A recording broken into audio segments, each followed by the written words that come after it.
I never expected to find love in the man whose fortress became my prison.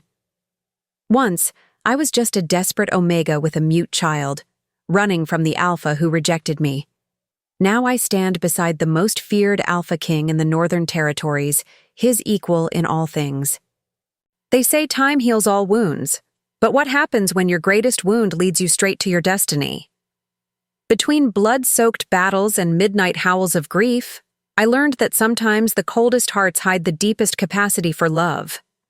But just when I thought we'd found our happily ever after, the shadows of our past threatened everything we'd built. Subscribe now and leave a comment if you've ever discovered that your greatest fear became your unexpected salvation, because this journey from rejection to royalty will make you question everything you thought you knew about power and protection. The snow bites my face. I trudge forward with Finn heavy in my arms, his small body burning with fever against my chest. The wind howls around us, slicing through my threadbare coat and numbing my fingers where they clutch his frail frame. My muscles scream in protest. Night falls faster in these northern mountains. Darkness swallows the trees around me, leaving only ghostly shadows against the endless white. Behind us, distant howls rise on the wind. Not wolves, but worse. Hunters. "Stay with me, little one," I whisper to Finn. His eyes remain closed, his breathing shallow. Blood trickles down my leg from the wound at my thigh. The cut reopened an hour ago, but I can't stop to tend it. My breath forms thick clouds in the frigid air. 10 miles since dawn, maybe 12, and still the border eludes me. Something shifts in the darkness ahead. I freeze, clutching Finn tighter against me. My heart pounds against my ribs. The shadows move again. A patrol? I slide behind a thick pine, pressing my back against rough bark. "Please," I mouth to the cold air. My legs tremble beneath me. Finn whimpers in his fevered sleep. The sound comes again, closer now. My breath catches in my throat. There's no time to run. I lower Finn gently into a hollow between tree roots, covering him with my cloak. "I'll come back," I promise, though he can't hear me.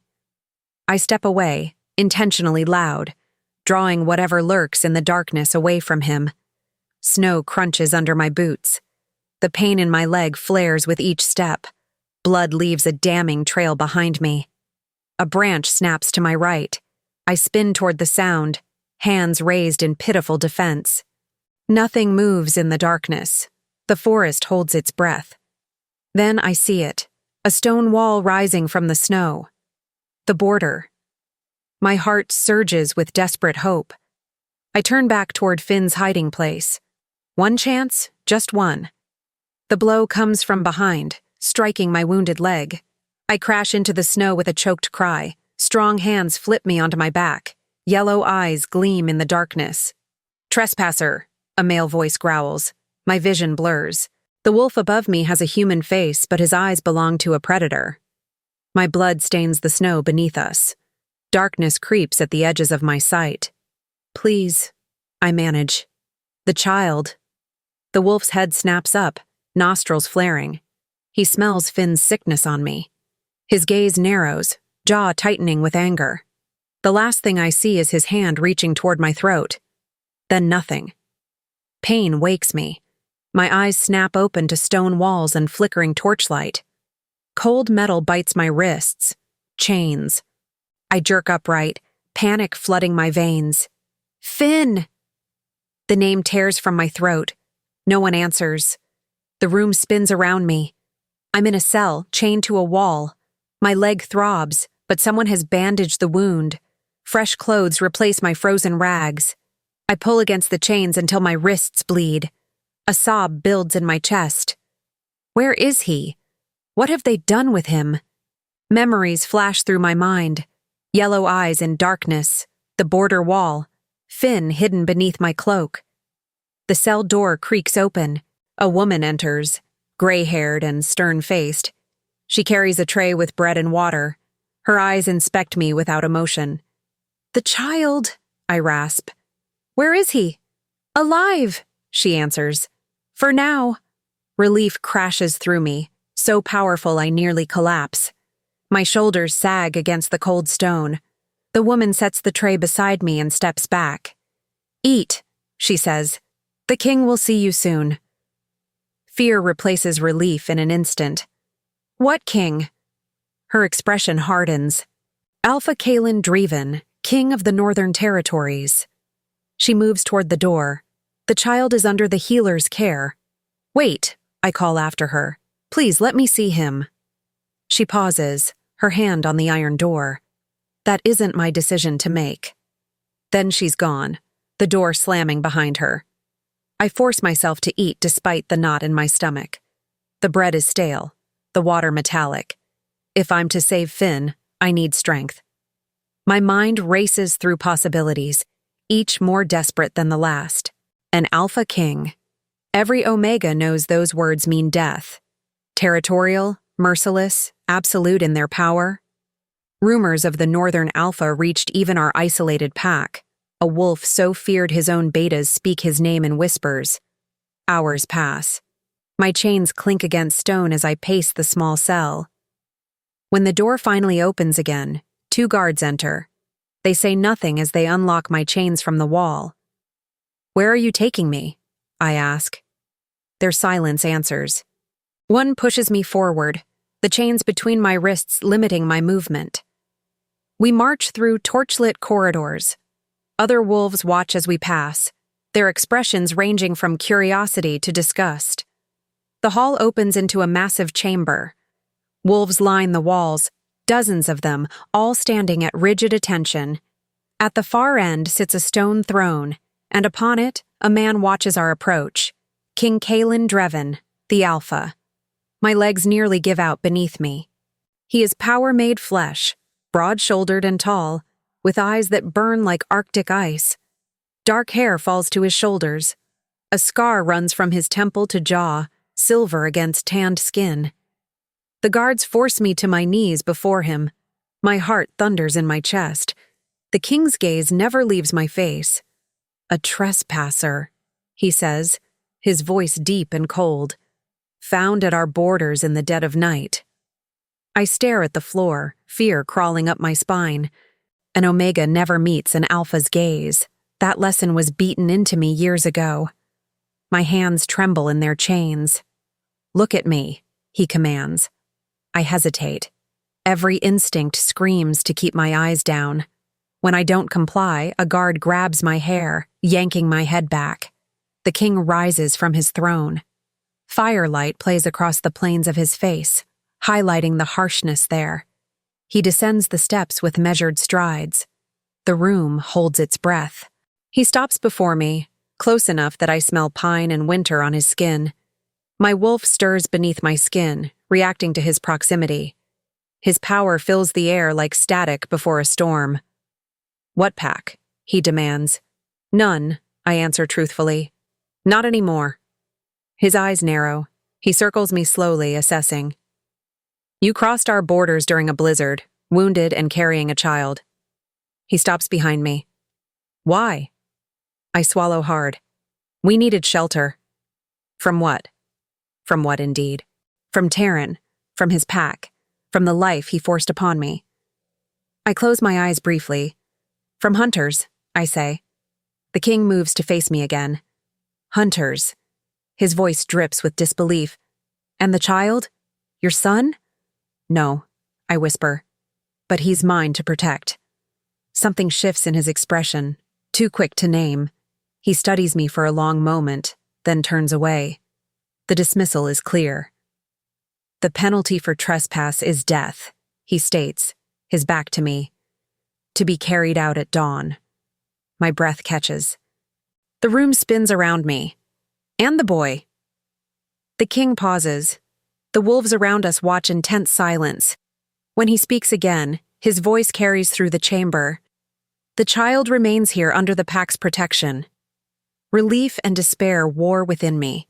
Finn will live, but not by my side, not under my protection. I close my eyes, fighting tears. Then a small sound breaks the silence. A child's cough echoes from the chamber entrance. My head snaps up, eyes searching desperately. Finn stands in the doorway, thin and pale. A woman hovers behind him, the healer, I assume. His gaze finds mine across the room. Lira? His voice is weak, confused. I lunge forward, forgetting the chains, forgetting my place. Finn! The guards yank me back. The king turns, his expression darkening as he sees the child. He gestures sharply at the healer. Take him back, he orders. But Finn, stubborn as always, ducks under the healer's reaching hands. He runs toward me with unsteady steps. The guards tense, unsure whether to stop a child. The king moves to intercept him. His massive frame blocks Finn's path. The boy stops, looking up at the Alpha towering over him. What happens next changes everything. Finn reaches out his small hand and grasps the king's fingers. The room goes deathly still. No one touches an Alpha without permission. No one. The king stares down at the child, his face unreadable. Finn's other hand points toward me, his meaning clear even in his silence. The seconds stretch into eternity. Then, with a gentleness that stuns the watching pack, King Caelan kneels before the boy. His voice, when it comes, is quiet. You want her to live? Finn nods, his eyes never leaving the king's face. Something passes between them, a moment of connection I don't understand. The king rises, his decision made before he speaks. The execution is suspended, he announces. His gaze finds mine, cold and assessing. The trespassers will remain confined to the east wing until I determine their fate. Murmurs ripple through the gathered wolves. The king silences them with a look. He gestures to the guards. Take them, he commands. As they lead us away, I catch one last glimpse of his face. For an instant, something haunted passes across his features. Grief, perhaps, or memory. Then the mask falls back into place. The guards take us through winding corridors, up stone stairs to a tower room. Though still a prison, it's far more comfortable than the cell. A bed, a fireplace, even windows looking out at snow-covered mountains. When they remove my chains, I rush to Finn. He falls into my arms, his small body still too warm with fever. I hold him tightly, breathing in his scent. Brave boy, I whisper against his hair.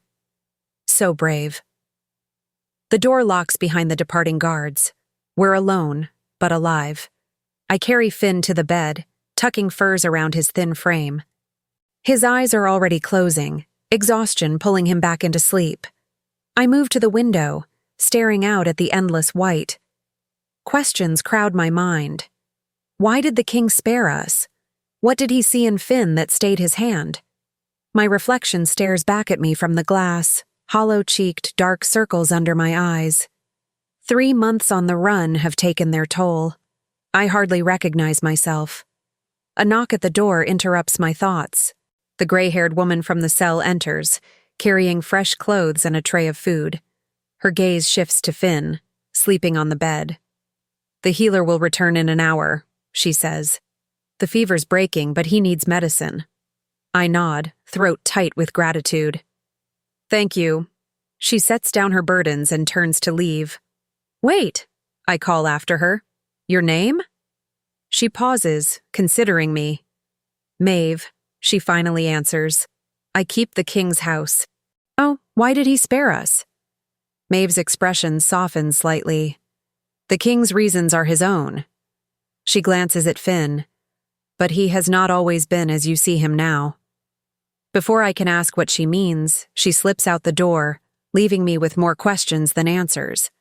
I eat quickly, then wash away days of grime with water from a basin. When the healer arrives, she checks Finn with brisk efficiency. Her hands are gentle as she coaxes medicine between his lips. He doesn't wake. He's stronger than he looks, she tells me. The fever will break by morning. Thank you for caring for him, I say. The healer packs her supplies. It wasn't my decision. She nods toward the door. The king ordered his treatment personally. After she leaves, I sit beside Finn on the bed. His breathing comes easier now, his face peaceful in sleep. Outside, night falls over the mountains. The moon rises, full and bright. I don't mean to sleep, but exhaustion claims me anyway. Darkness pulls me under. A howl wakes me. Deep, mournful, filled with grief. I bolt upright, heart racing. The sound comes again, closer this time, from the courtyard below our window. I creep to the glass, careful not to wake Finn. Snow covers the courtyard, gleaming silver in moonlight. A massive black wolf stands in the center, head thrown back in anguish. The king. Even in wolf form, I recognize him. His fur is midnight black, his form larger than any wolf I've seen. He paces the snow, restless energy in every movement. Another howl rises from his throat, calling to something, or someone, who doesn't answer. My chest tightens at the raw pain in the sound. The wolf stops suddenly, head turning toward my window. Our eyes meet across the distance. For a heartbeat, neither of us moves. Then he's gone, disappearing into the shadows. I return to the bed, but sleep eludes me. The king's howl echoes in my mind. What ghost haunts the Alpha of the North? Morning brings Maeve with breakfast and news. She sets down a tray and checks on Finn, who still sleeps peacefully. His fever broke during the night, she tells me. He'll be weak for a few days, but he'll recover. Relief floods through me. I touch Finn's forehead, cool at last. When can we leave? Maeve's expression hardens. You misunderstand your position. The king has postponed your execution, not pardoned you. Fear returns, cold and familiar.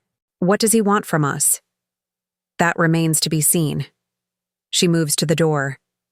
The king requests your presence at midday, alone. After she leaves, I pace the room, anxiety building with each step. What does the Alpha want? Why keep us alive only to separate us now? When Finn wakes, his eyes are clear for the first time in days. He smiles at me, and my heart nearly breaks with love for this silent child. I help him eat, coaxing small bites past his lips. We're safe for now, I tell him, though I'm not sure it's true. You need to rest and get strong. He nods, reaching for my hand. His trust humbles me. Whatever happens, I will protect him.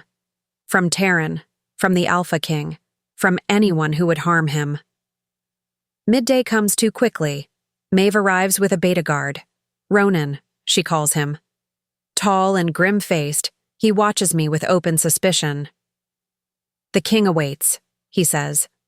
I kiss Finn's forehead. I'll be back soon, I promise. Ronan leads me through the fortress. Wolves stop and stare as we pass. Their whispers follow us down corridors. The rejected Omega, the trespasser, the woman who should be dead. We enter a different chamber than before, smaller, more private. A study, with books lining the walls and a fire burning in the hearth. The king stands at a window, his back to the door. Leave us, he commands without turning. Ronan hesitates, then bows and exits. The door closes with a final sounding click. King Caelan turns slowly. In daylight, he looks no less formidable. Broad shoulders, powerful build, eyes that cut like ice. The scar on his face pulls at the corner of his mouth, giving him a permanent half-snarl. Sit, he says, gesturing to a chair. I remain standing. Small defiances are all I have left. His eyes narrow at my disobedience. Your name, he demands. Lira, I answer. Lira Vale. And the boy? Finn. The king circles me slowly, assessing. Not your son, you said. No. Yet you risk your life for him. I meet his gaze directly. Some bonds go beyond blood. He stops, eyes searching my face. What pack did you flee? The question touches old wounds. Does it matter? His hand strikes the table beside him. The wood cracks under the force. Answer me, Omega. My heart races, but I hold my ground. Blackthorn Pack to the south, under Alpha Terran Voss. Recognition flashes in his eyes. Voss. The name sounds like a curse on his lips. You bear his mark? Instinctively, my hand rises to my neck, covering the scar there. The bite that branded me a reject. The king notices the gesture. Show me, he commands. Shame burns through me. Slowly, I lower my hand and tilt my head, exposing the mangled scar tissue. The mark of an alpha's rejection. A bite begun, then deliberately torn away. The king steps closer. His fingers hover near the scar without touching. His face darkens with an emotion I can't name. Voss did this? I nod, unable to speak. The memory is still too raw. Terran's teeth at my throat, the sudden pain as he ripped away, his words condemning me as worthless. The king steps back. And the boy? Is he from Blackthorn? No, I say. I found him after I left, abandoned, sick. I meet the king's eyes. He hasn't spoken since I found him. Something shifts in the alpha's expression. For an instant, pain cracks his careful mask. Then it's gone, hidden once more behind ice. Why come north? He asks. These lands are forbidden to outsiders. We had nowhere else to go, I answer honestly. Terran's hunters followed us for weeks. The northern border was our only chance. The king turns away, moving to the hearth. Firelight plays across his features, softening the harshness there. When he speaks again, his voice is quieter. The boy touched me, he says. No one has dared that in years. I remain silent, sensing the importance of the moment. The king stares into the flames. I had a son once, he continues, the words falling like stones. And a mate. The admission stuns me. The Alpha King. Mated? With a child? The rumors never mentioned this. My voice comes out barely above a whisper. What happened to them? His shoulders tense. The muscles in his jaw work as he controls some powerful emotion. They died, he says flatly. 6 years ago. Understanding dawns. Finn is 7, close to the age the king's son would be now. The resemblance must be painful for him. I'm sorry, I offer, though the words feel inadequate. He turns back to me, his expression hardened once more. Your execution remains postponed, not cancelled. His voice is cold again, all vulnerability gone. You and the boy will stay in the East Wing. Under guard? I ask. Under my protection, he corrects. Terran Voss has enemies here, including me. Hope flickers in my chest. You know him? Our packs have a history. His eyes narrow. Why did he reject you? The question cuts deep. I look away, unable to meet his gaze. I refuse to be claimed against my will. Understanding darkens the king's features. He knows Terran's reputation then, the forced claims, the discarded mates, the cruelty disguised as tradition. You will tell me everything about Blackthorn Pack, he says. Their numbers, their territory, their weaknesses. Not a request, a command. I hesitate, weighing my options. And in return? His eyebrows rise at my audacity, an Omega bargaining with an Alpha King. You wish to negotiate your life? Finn's life, I correct him.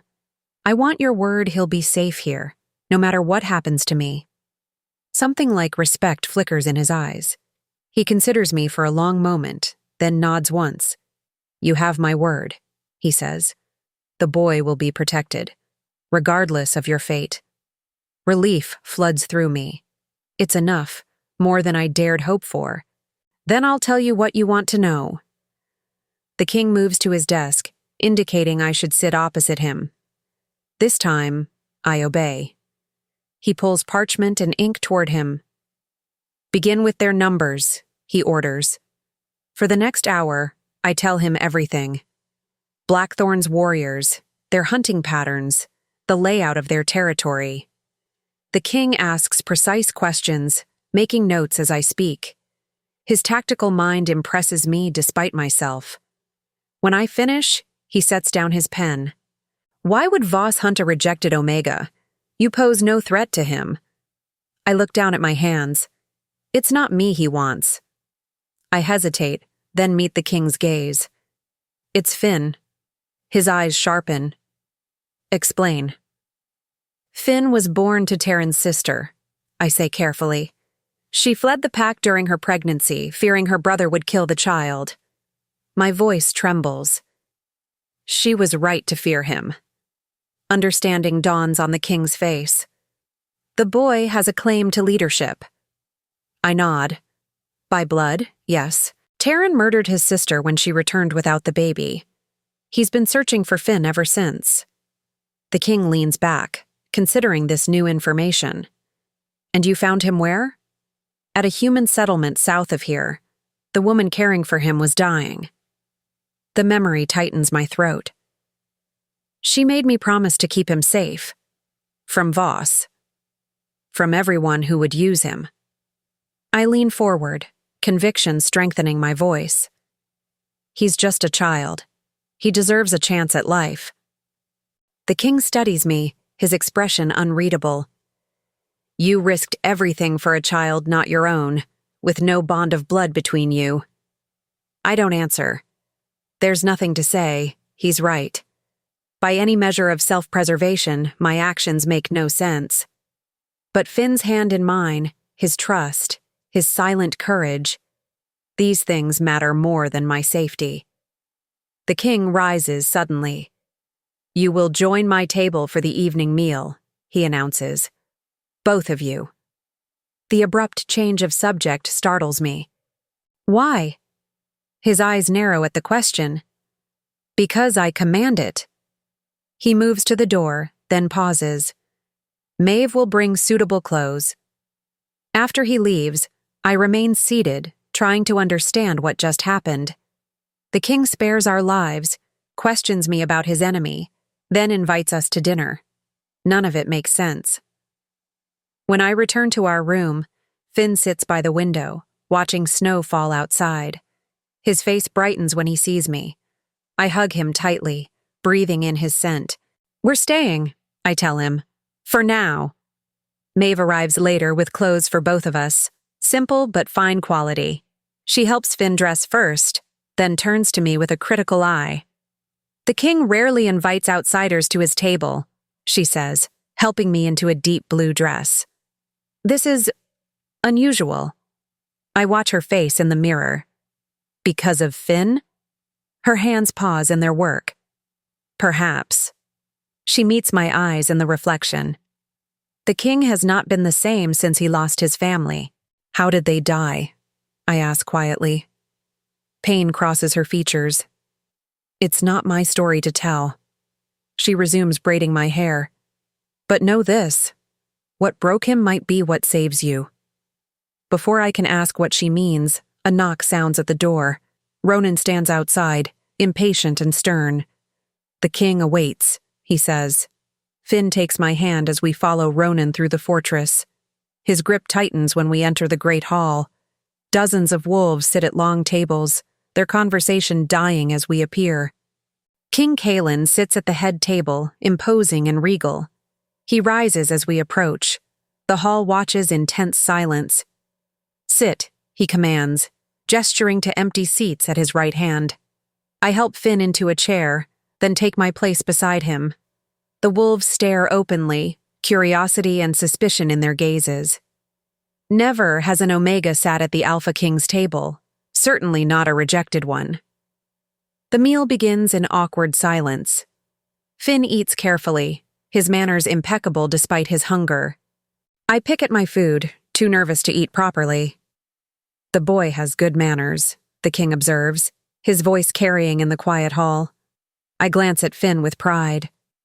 His mother taught him well. The king watches Finn with an intensity that makes me uneasy. And what else did she teach him, I wonder? Before I can answer, commotion erupts at the hall's entrance. A group of wolves enters, snow-covered and grim-faced. Their leader, a broad-shouldered beta, approaches the head table with purpose. My king, he says, bowing. We found tracks at the northern border, 3 wolves following the woman's trail. My blood freezes in my veins. Terran's hunters. They found us. The king's expression darkens. When? 2 days ago at most, the beta answers. They've breached our territory. Murmurs spread through the hall.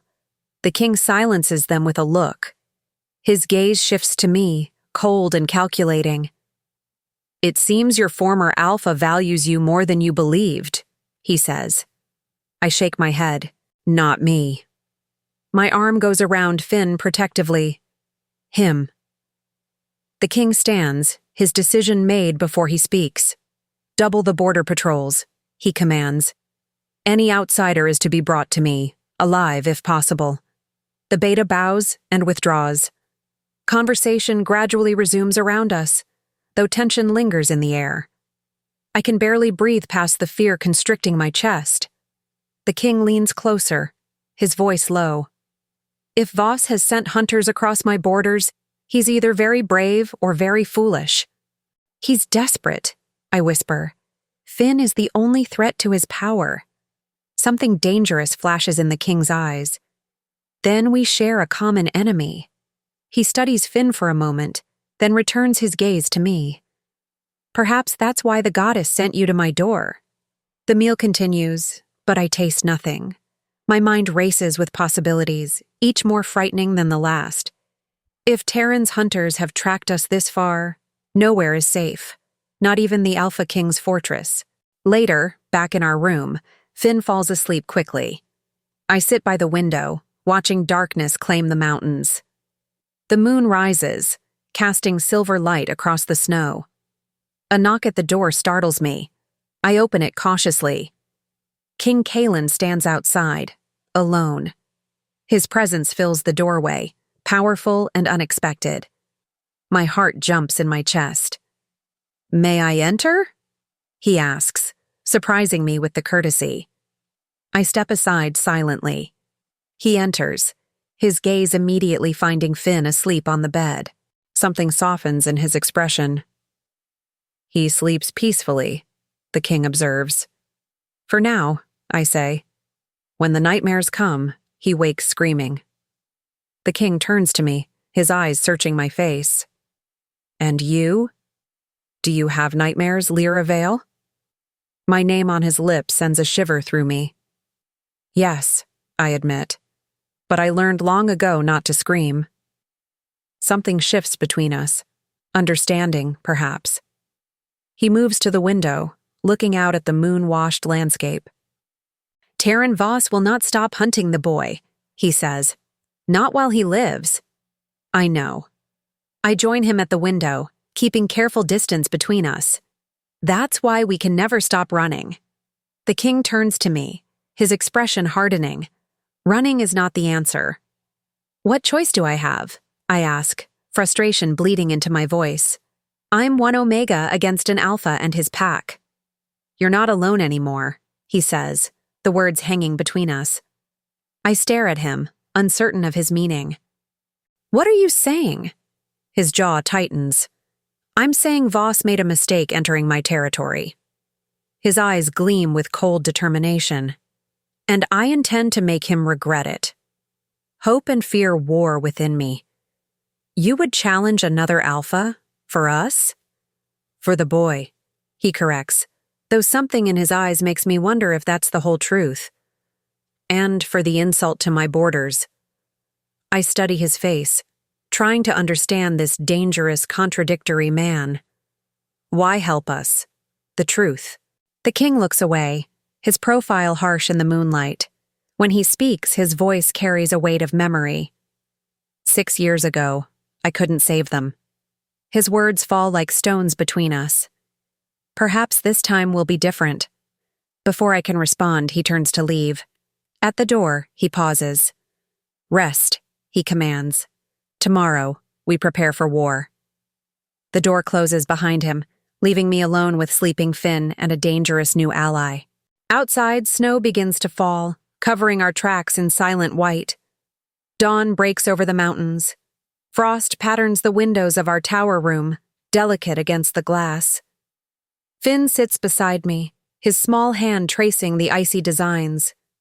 Beautiful, I whisper, though the word feels strange in this place of stone and wolves. A knock at the door pulls us from the moment. Maeve enters, her arms full of thick winter clothing. Her eyes find Finn first, softening slightly at the sight of him. "The king commands your presence in the training yard," she tells me. My stomach tightens with anxiety.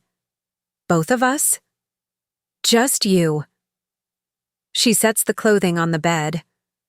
"The boy will remain with me." Finn's hand clutches mine. His eyes fill with fear at the thought of separation. I kneel before him, my hands gentle on his shoulders. "I'll return soon, I promise. Maeve will keep you safe." He shakes his head, panic rising in his expression. I pull him into a tight embrace, my heart breaking at his fear. After everything we've survived, he trusts only me. "Please," I whisper against his hair, "just for a little while?" When I finally pull away, tears streak his face. I wipe them gently with my thumb. Maeve watches with surprising compassion in her eyes. "No harm will come to him," she says quietly. "You have my word." I dress quickly in the clothes she brought. Heavy wool leggings, a thick tunic, boots lined with fur. Protection against the cold, but easy to move in. My hands tremble as I lace the boots. What does the king want with me? After his declaration last night, "We prepare for war," anything seems possible. Ronan waits outside our door. His stern face reveals nothing as he leads me through the fortress. Wolves watch our passage with open curiosity. The rejected Omega, summoned by their king. The training yard opens before us, a wide space surrounded by stone walls. Snow covers the ground, trampled in places by many feet. At the center stands King Caelan, his breath visible in the cold air. He is not alone. 24 wolves, warriors by their bearing, form a circle around him. They turn as I approach, eyes narrowed with suspicion or contempt. An Omega has no place here. The king watches my approach, his face unreadable. In daylight, with snow falling around him, he seems carved from the mountains themselves, immovable, eternal, cold. "You're late," he says. I lift my chin. I was saying goodbye to Finn. Something flickers in his eyes at the mention of the boy's name. He dismisses it with a sharp gesture. "You claim to have escaped Voss and his hunters," the king states, loud enough for all to hear. "Show me how." Understanding dawns. This is a test, not of my story, but of me. The wolves around us watch with predatory interest. I feel their doubt like a physical weight. "I'm not a warrior," I say carefully, "yet you survived where others would have fallen." The king circles me slowly. "Show me." He strikes without warning, not with full strength, but fast enough to test my reflexes. I dodge instinctively, turning my body away from the blow. The king nods, satisfaction in his eyes. Again. For the next hour, he pushes me beyond exhaustion. Not fighting, I could never match an alpha's strength, but evading, surviving. The skills that kept Finn and me alive during months of pursuit. The warriors watch in silence, some with grudging respect, others with continued doubt. I fall often but rise each time, ignoring the pain in muscles long pushed beyond their limits. When the king finally calls a halt, sweat drips down my back despite the cold. My breath comes in ragged gasps. He stands before me, assessing. "You fight differently than a wolf," he observes. I wipe blood from a split lip. "Wolves rely on strength and pack bonds." I meet his gaze. I had neither. Something shifts in his expression, not quite respect, but recognition. He turns to his warriors, voice ringing across the yard. "Terran Voss sends hunters to our territory," he announces. "They seek the Omega and the child under my protection." Murmurs ripple through the gathered wolves. The king silences them with a look. "We will find these trespassers," he continues, "and show them the consequence of crossing our borders." A warrior steps forward, older than the others with gray streaking his beard. "My king," he says, "why risk war for an Omega and a human child?" The challenge hangs in the frigid air. I hold my breath, waiting for the king's anger to fall upon the speaker. Instead, King Caelan turns to me. "Tell them, Lira Vale. Tell them what you told me." All eyes shift to me. My throat tightens under their scrutiny. But I think of Finn, of all we've endured to reach this point. "The child is Terran Voss's nephew," I say, my voice stronger than I feel. "His sister's son, hidden to protect him from his uncle's ambition." The elder warrior's eyes narrow. "The sister who disappeared 5 seasons ago?" I nod. Terran murdered her when she returned without the child. The memory of her broken body fills me with renewed anger. Now he hunts Finn to eliminate any challenge to his rule. The king watches the impact of my words on his pack. "Voss has violated our borders," he states. "For that alone, he deserves punishment." His gaze sweeps the circle of warriors. "But there is more at stake than territory. The boy is innocent. His blood marks him for death." He moves to stand beside me. His presence feels like a physical force, powerful and unexpectedly protective. "We are not like Blackthorn Pack," he declares. "We do not murder children for the crime of their birth." Silence falls over the yard. The elder warrior considers me with new interest. "And you?" he asks. "What are you to the child?" Before I can answer, the king speaks. "She is his protector." His voice leaves no room for question. "And she is under my protection now." The declaration stuns me into silence. The wolves exchange glances, absorbing this unprecedented statement. Never has their alpha extended protection to an outside Omega, certainly not a rejected one. "Prepare your teams," the king commands. "We hunt Voss's dogs." The warriors disperse, purpose in their movements. Only the elder remains, his gaze moving between the king and me. "Be cautious, my king," he says quietly. "Voss is known for his treachery." The king's expression hardens. "And I am known for my vengeance, Elder Vorn." When we're alone, the king turns to me. Snow catches in his dark hair, white against black. His eyes study my face with unsettling intensity. "You fought well," he says, surprising me. "Better than expected." "Necessity teaches quickly," I reply. His head tilts slightly, considering me. "Indeed." He gestures toward the fortress. "Go, see to the boy." I hesitate, questions crowding my mind. "Why did you defend me to your pack?" The king's jaw tightens.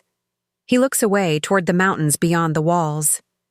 "You defended yourself," he says finally. "I merely confirmed what they saw with their own eyes." Not the whole truth, but I recognize a dismissal when I hear one.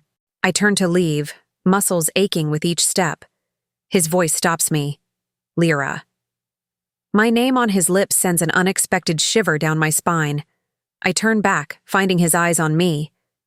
"The boy trusts you," he says. "That is rare." Before I can respond, he strides away, leaving me alone in the snow-covered yard. Finn runs to me the moment I enter our room. His small arms wrap around my waist, his face pressed against me.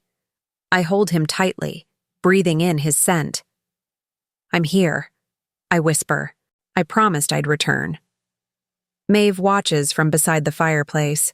Her expression softens as she observes our reunion. For the first time, I see something beyond duty in her eyes. "He refused to eat without you," she says.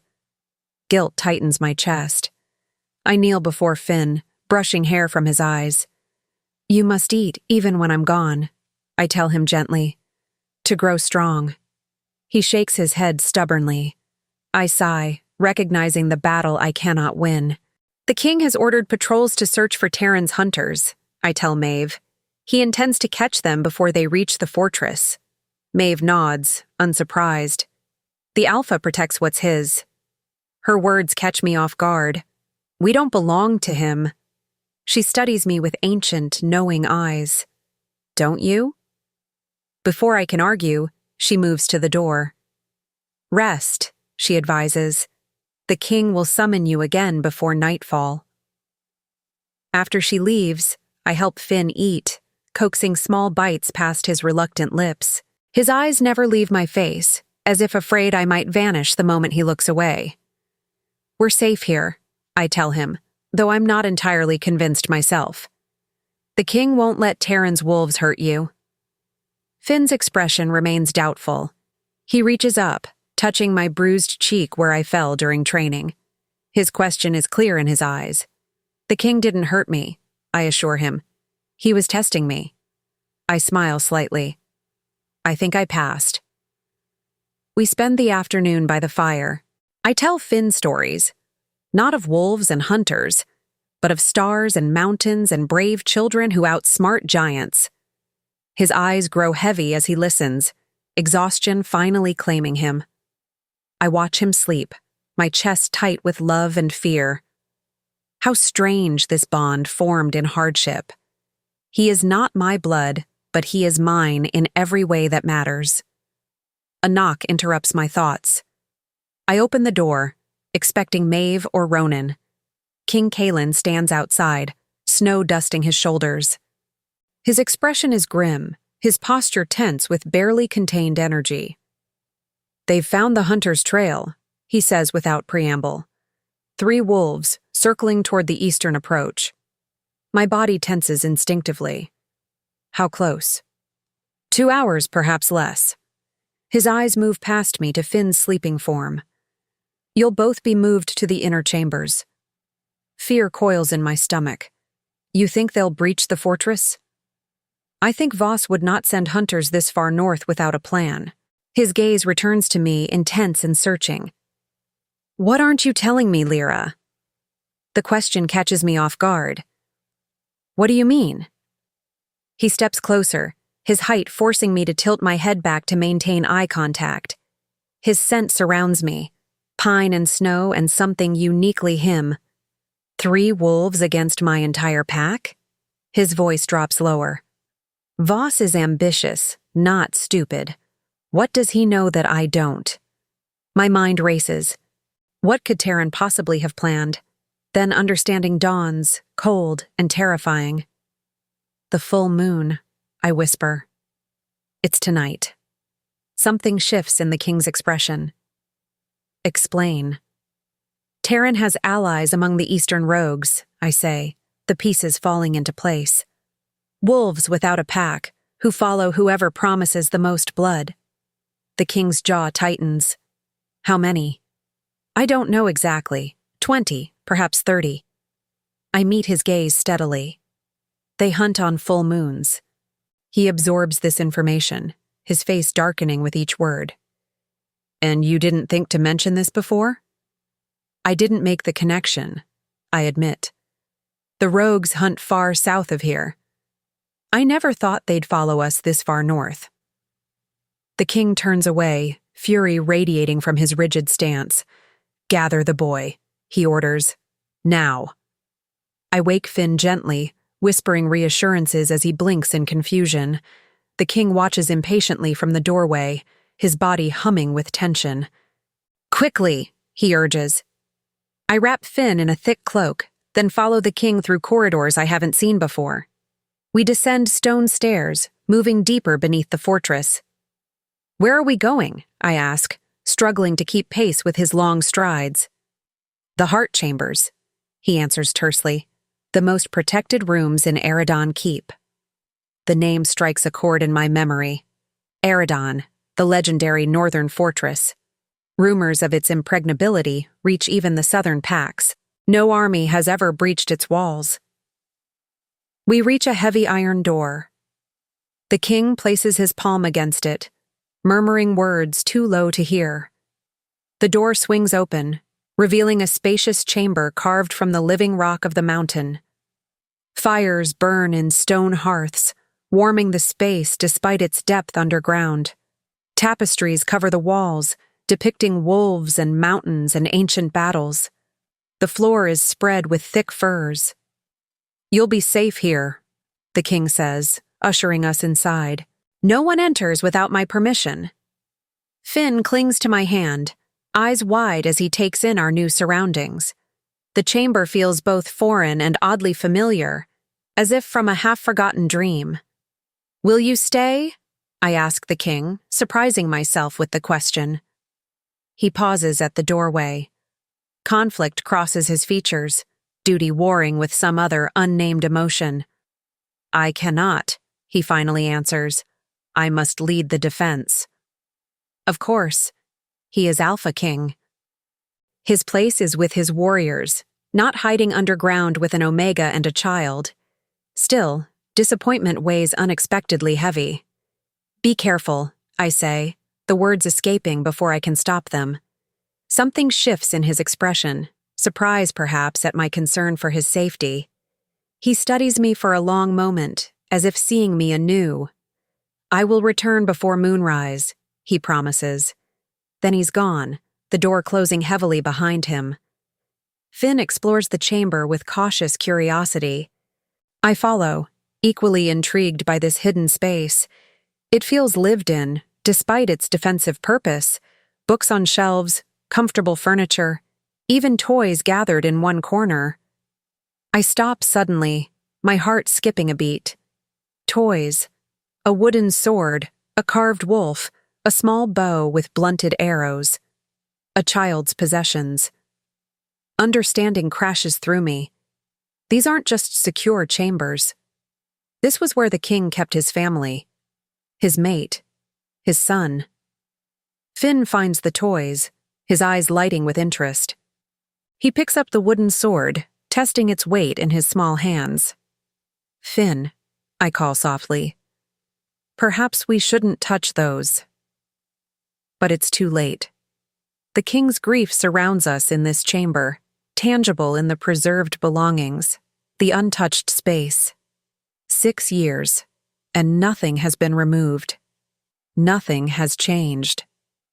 I sink onto a cushioned chair, overwhelmed by the trust the king has placed in us, bringing us to this sacred, painful place. What changed in him to allow strangers into this sanctuary of memory? Finn climbs onto my lap, the wooden sword still clutched in his hand. His eyes ask the question he cannot speak. "These belong to another little boy," I tell him gently. "The king's son." Comprehension dawns in his gaze. He looks around the chamber with new understanding, then back at the sword in his hand. After a moment of consideration, he slides from my lap and returns the toy to its place. My throat tightens at his gesture. 7 years old, and wiser than most adults I've known. Time passes slowly underground, with no windows to mark the sun's journey. I help Finn explore the books on the shelves, reading to him from stories of ancient wolves and noble kings. A knock at the door startles us both. I push Finn behind me instinctively, facing the entrance with tense readiness. "Who is it?" I call. "Maeve," comes the response. "With food." Relief floods through me. The door opens, revealing the gray-haired woman carrying a laden tray. Her eyes sweep the chamber, emotion briefly crossing her features before she masters it. "The king ordered a meal for you both," she says, setting the tray on a small table. "The preparations for defense continue." "Have they found the hunters?" I ask. Maeve's expression darkens. "One was captured. The others escaped into the eastern forest."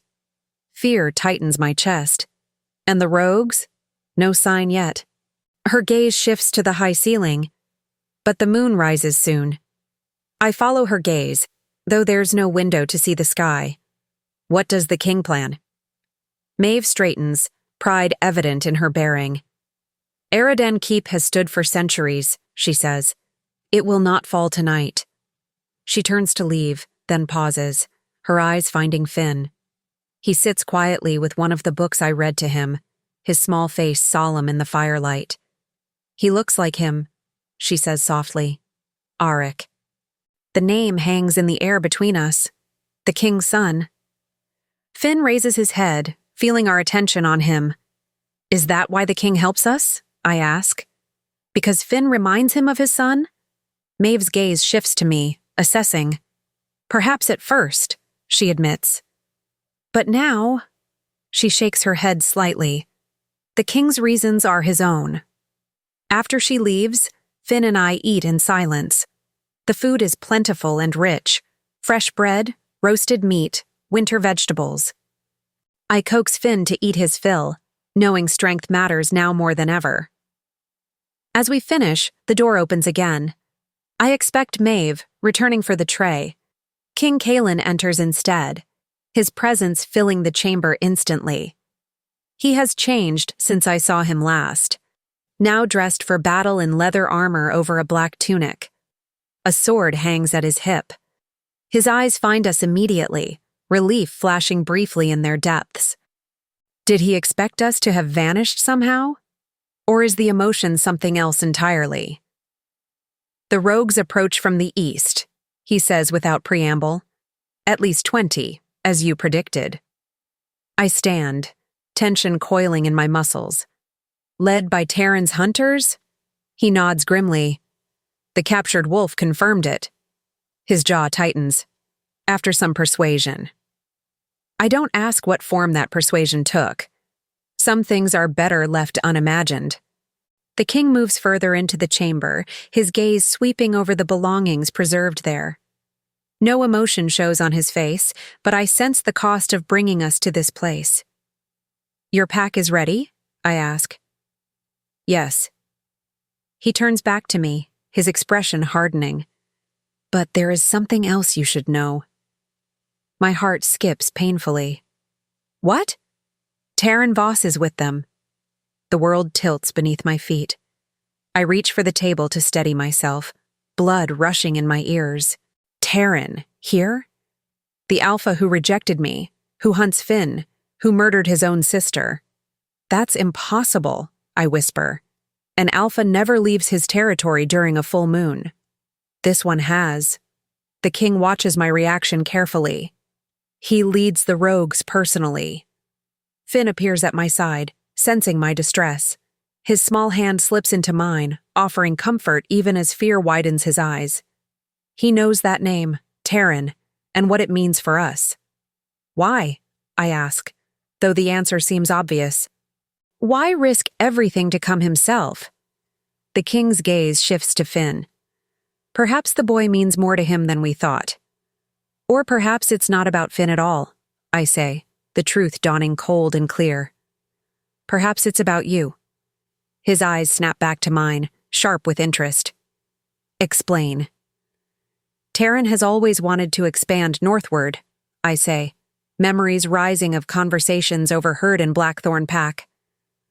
Your territory is the richest in the region, the most defensible, and the most fiercely defended, the king adds, his voice dangerous.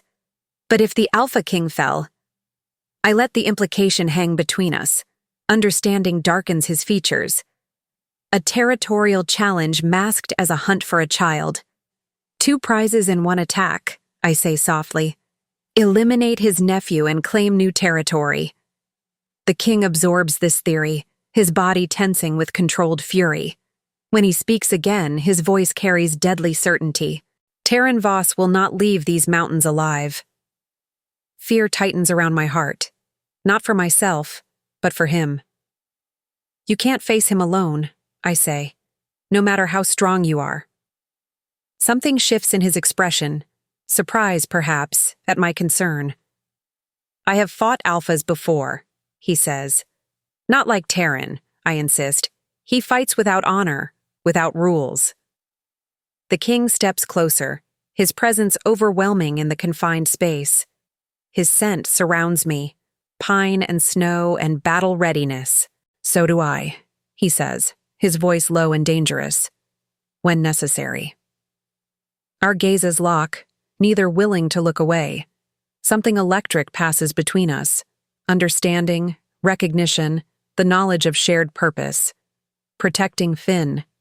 The moment breaks when Finn tugs at my hand, his expression troubled. I kneel before him, reading the question in his eyes. The king will keep us safe, I tell him, though uncertainty gnaws at my conviction. We'll stay here until the danger passes. The king watches our interaction, his face unreadable. After a moment, he moves toward the door. I must return to the defenses, he says. Stay here. No matter what you hear, do not open this door to anyone but me. I nod, throat tight with fear, not for myself, but for him, for his pack, for the battle they face because of us. Caelan, I say, his name feeling strange and intimate on my lips. Thank you. He pauses, surprise flickering across his features at my use of his name. For a heartbeat, the Alpha King vanishes, leaving only the man, wounded, determined, unexpectedly vulnerable. Then the mask returns. He inclines his head slightly, then turns to leave. Finn surprises us both. He darts forward, small arms wrapping around the king's legs in a quick, fierce embrace. Then he retreats to my side, eyes wide as if shocked by his own boldness. The king stands frozen, emotion cracking across his face like lightning. His hand reaches down, hovering above Finn's head for a breathless moment. Then he withdraws, straightening to his full height. Without another word, he exits, the door closing heavily behind him. Finn looks up at me, question clear in his eyes. Yes, I say softly. He'll come back.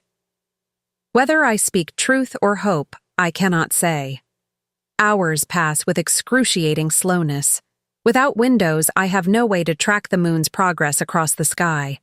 Finn eventually falls asleep on a pile of furs, his face peaceful despite the danger surrounding us.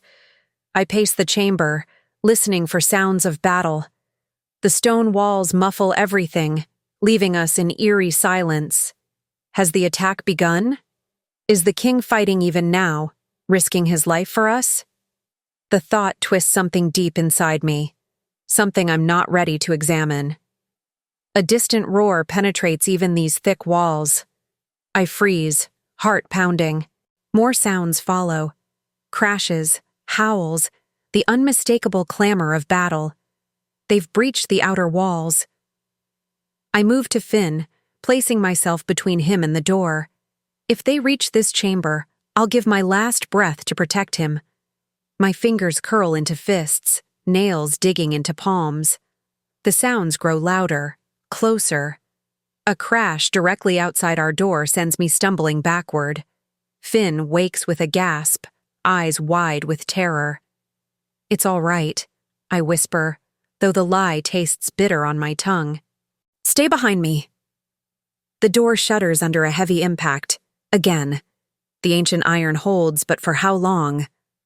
I back away, pushing Finn toward the far corner. If they break through, I tell him urgently, hide. Don't come out no matter what happens. His fingers clutch my tunic, refusing to let go. Tears fill his eyes, but he makes no sound, silent even in his fear. The assault on the door stops abruptly. Silence falls, more terrifying than the noise.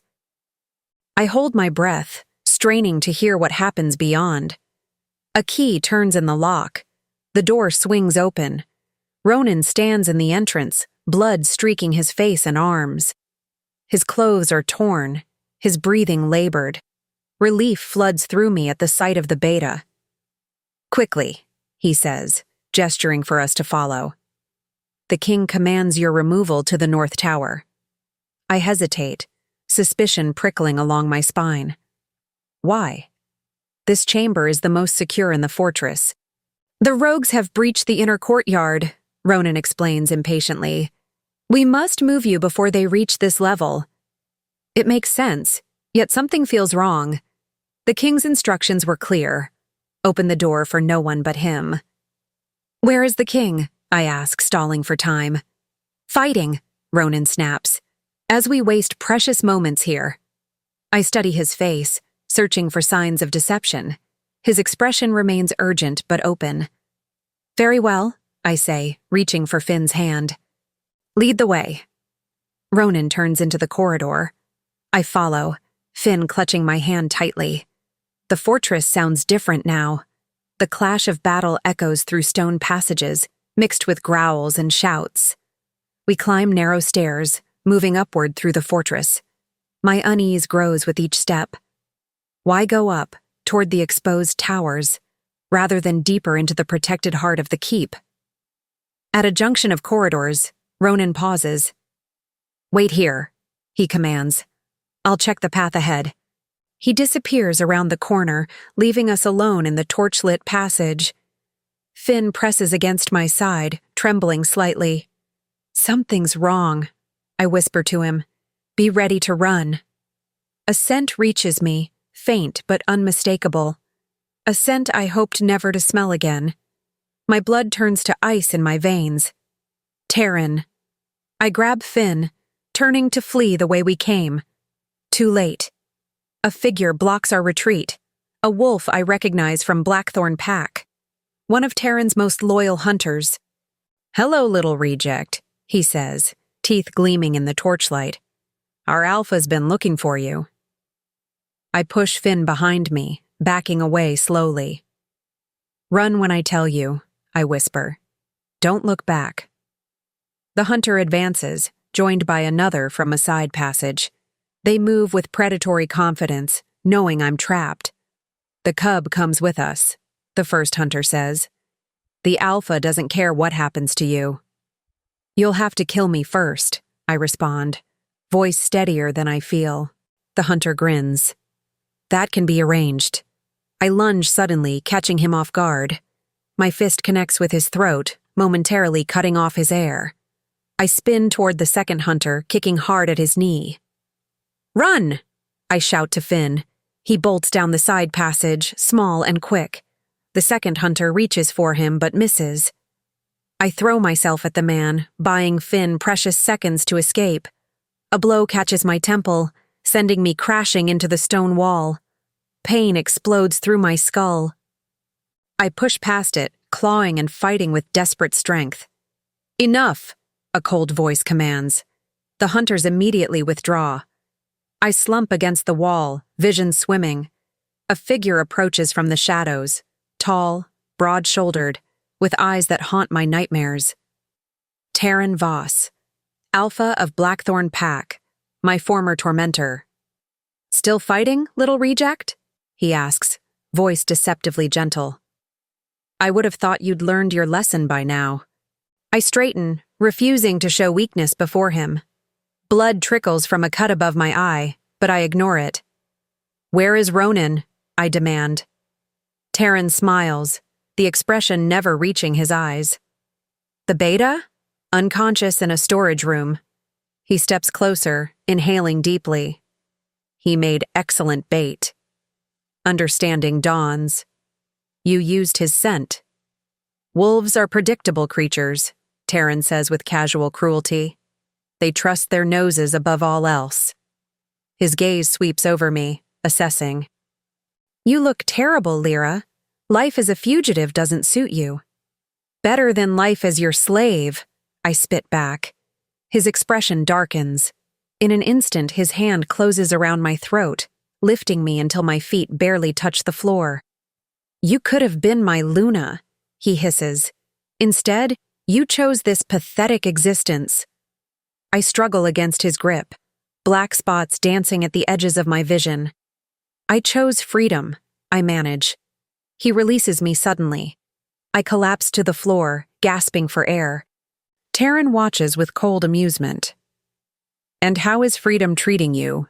He asks mockingly. Hiding in another Alpha's territory dependent on his mercy?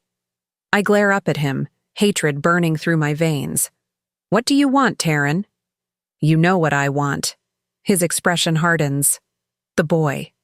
He's gone, I say, satisfaction warming me despite my predicament. You'll never find him now. Terran laughs, the sound chilling in its confidence. Oh, Lira, always so naive. He crouches before me, his face inches from mine. The boy will come to us. Never, I whisper. He will when he hears you scream. Terror floods through me, not for myself, but for Finn. Terran is right. The child would risk anything to help me, just as I would for him. The king will kill you, I say with all the conviction I can muster, when he finds you here. Something flashes in Terran's eyes, wariness perhaps. He straightens, gesturing to his hunters. Bind her, he commands. We move to the South Tower. The hunters haul me to my feet, securing my hands with coarse rope. I struggle uselessly against their strength. Why not kill me now? I ask, stalling for time. Terran glances back, his smile cold. You still have your uses, little reject. They drag me through corridors, always upward. Sounds of battle echo distantly. The fighting continues elsewhere in the fortress. No one crosses our path. Where are the king's warriors? Where is the king himself? We emerge onto the top of a square tower. The night air hits me like a physical force, cold and sharp with approaching winter. Above, the full moon bathes everything in silver light. Terran walks to the edge, looking out over the fortress grounds. Fires burn in the courtyard below, illuminating the chaos of battle. Wolves fight in both human and wolf forms, blood staining the snow beneath them. Your Alpha King fights well, Terran observes, but he's outnumbered. He'll still defeat you, I say with more confidence than I feel. Terran turns, moonlight casting his features in stark relief. Perhaps. He approaches me slowly, but not before I get what I came for. Finn is safe, I insist. You'll never touch him. We'll see. He draws a knife from his belt, silver-bladed, designed to cause maximum pain to our kind. Now, shall we begin the screaming? Terror freezes my blood. I back away until stone meets my spine. Nowhere to run, nowhere to hide. He won't come, I say desperately. He's too smart, too well hidden. Terran touches the knife's edge to my cheek, just firmly enough to sting. Every child comes for its mother, he says, even when the bond isn't blood. I close my eyes, preparing for pain. My thoughts turn to Finn, to the king, to the strange, brief sanctuary we found here. Better to die than betray them. A howl shatters the night, deep, powerful, filled with rage.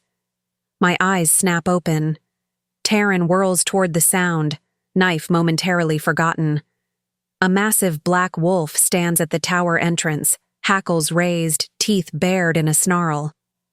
King Caelan in his wolf form, larger than any wolf I've ever seen, with eyes that burn like blue fire in the moonlight. Terran pushes me toward the tower's edge, knife returning to my throat. Stay back, he warns the king, or she falls. The black wolf growls, the sound rumbling from deep in his chest. Behind him I glimpse movement, more wolves appearing at the tower entrance. Your pack is losing, Dreven, Terran calls. Surrender the boy, and I might let some of them live. The black wolf's muscles bunch, tension radiating from his massive form. Then, before my eyes, the shift begins. Fur receding, limbs elongating, until King Caelan stands in human form, naked and magnificent in the moonlight. Release her, he commands, voice deeper in the aftermath of the shift. And I might let you die quickly. Terran's arm tightens around me, the knife pressing harder. Always so noble, he mocks. It will be your downfall. The king takes a step forward, power radiating from him in waves. As arrogance will be yours. Terran's hunters move to flank him, ready for the king's attack. The odds are 3 against 1, yet I feel no fear for Caelan. His confidence is absolute, his fury a tangible force. Last chance, Voss, the king says, voice deadly calm. Release her. Terran's laugh holds an edge of madness. You care for this rejected nothing? He asks incredulously. How far the mighty have fallen? Something dangerous flashes in the king's eyes. She is under my protection, he states. As is the boy. The boy is mine by blood, right? Terran snarls. The boy is not here, the king responds, a hint of satisfaction in his tone. Doubt crosses Terran's face for the first time. You're lying. Am I? The king's mouth curves in a cold smile. While you hunted the towers, I moved him beyond your reach. Fury contorts Terran's features. The knife digs deeper into my skin, drawing blood. Then she dies for nothing, he hisses.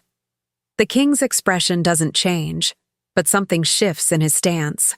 A subtle readiness, a coiling of muscles before the strike. She doesn't die at all, he says with absolute certainty. What happens next unfolds in heartbeats. The king lunges forward with impossible speed. At the same moment, an arrow whistles from the shadows, striking one hunter in the shoulder. Terran's grip loosens in surprise. I drive my elbow back into his stomach, twisting away from the knife. Pain slices along my collarbone, but I break free. The king collides with Terran, their bodies crashing to the stone floor. The hunters move to aid their alpha, but the king's wolves appear from the stairwell, engaging them in fierce combat. I stumble away from the fighting, back pressed against the tower wall. Blood trickles from the cut at my collarbone, but the wound is shallow. More luck than skill on my part. The king and Terran fight with brutal intensity. Terran has the silver knife, its edge gleaming dangerously in the moonlight. The king fights barehanded, his movements a blur of controlled violence. Blood sprays across stone as the king lands a punishing blow to Terran's face. Terran responds with a slash of the knife, opening a gash along the king's ribs. I search frantically for a weapon, anything to help turn the tide. A fallen hunter's sword lies nearby. I lunge for it, fingers closing around the hilt. The weight feels strange in my hand, but I grip it tightly. The king has Terran pinned now, one hand around his throat, the other restraining the knife. It's over, Voss, the king growls. Yield, and you might live to see another moon. Terran's response is a mocking laugh. Never. His eyes find mine over the king's shoulder. The rejected whore and her stolen pup, he spits. Is this what the great Alpha King has reduced himself to? The king's grip tightens visibly. Choose your next words carefully, he warns. They may be your last. Something shifts in Terran's expression. A calculation, a decision made. His body relaxes slightly beneath the king's hold. I yield, he says, voice strained but clear. Suspicion flashes across the king's face. His grip doesn't loosen. Drop the knife. Terran's fingers open, the silver blade clattering to the stone. The king reaches for it, maintaining his hold on Terran's throat. In that fractional moment of divided attention, Terran strikes. A second knife, hidden in his sleeve, flashes toward the king's exposed side. No, I scream, lunging forward. The borrowed sword feels awkward and heavy, but desperation guides my aim. The blade sinks into Terran's shoulder, deflecting his strike at the last possible moment. Terran howls in pain and fury. The king's reaction is instant and merciless. His hand closes around Terran's jaw, twisting with a savage strength that ends in a sickening crack. Silence falls over the tower. Terran Voss lies dead, neck broken, eyes staring sightlessly at the moon above. The king rises slowly, blood streaming from various wounds but none life-threatening. Around us the fighting has ceased. The hunters lie subdued or dead. The king's wolves stand victorious, though not unscathed. I drop the sword, my hands shaking uncontrollably. The king turns to me, his gaze intense as it sweeps over my form, assessing for injuries. The cut? He asks, voice rough with exertion. Shallow, I manage, though blood still trickles from the wound.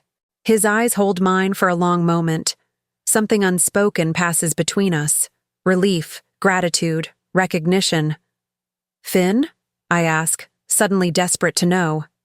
Safe, he assures me, with Maeve in the underground passages. Relief weakens my knees. I sway slightly, the night's events catching up to me all at once.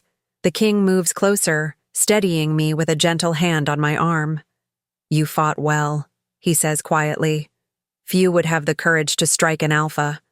He would have killed you, I say simply. Something shifts in his expression. Surprise, perhaps, at my concern for his life.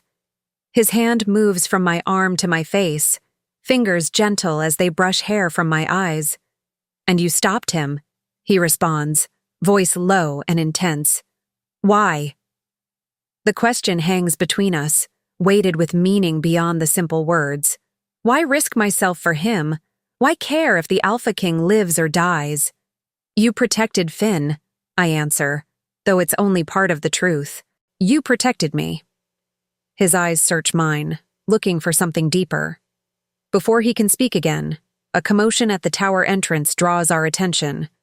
Ronan appears, bloodied but alive, supporting himself against the stone doorway. His eyes widen at the sight of Terran's body. My king, he says, voice rough with pain. The rogues retreat. The fortress is secure. Relief washes through me. It's over. We've survived.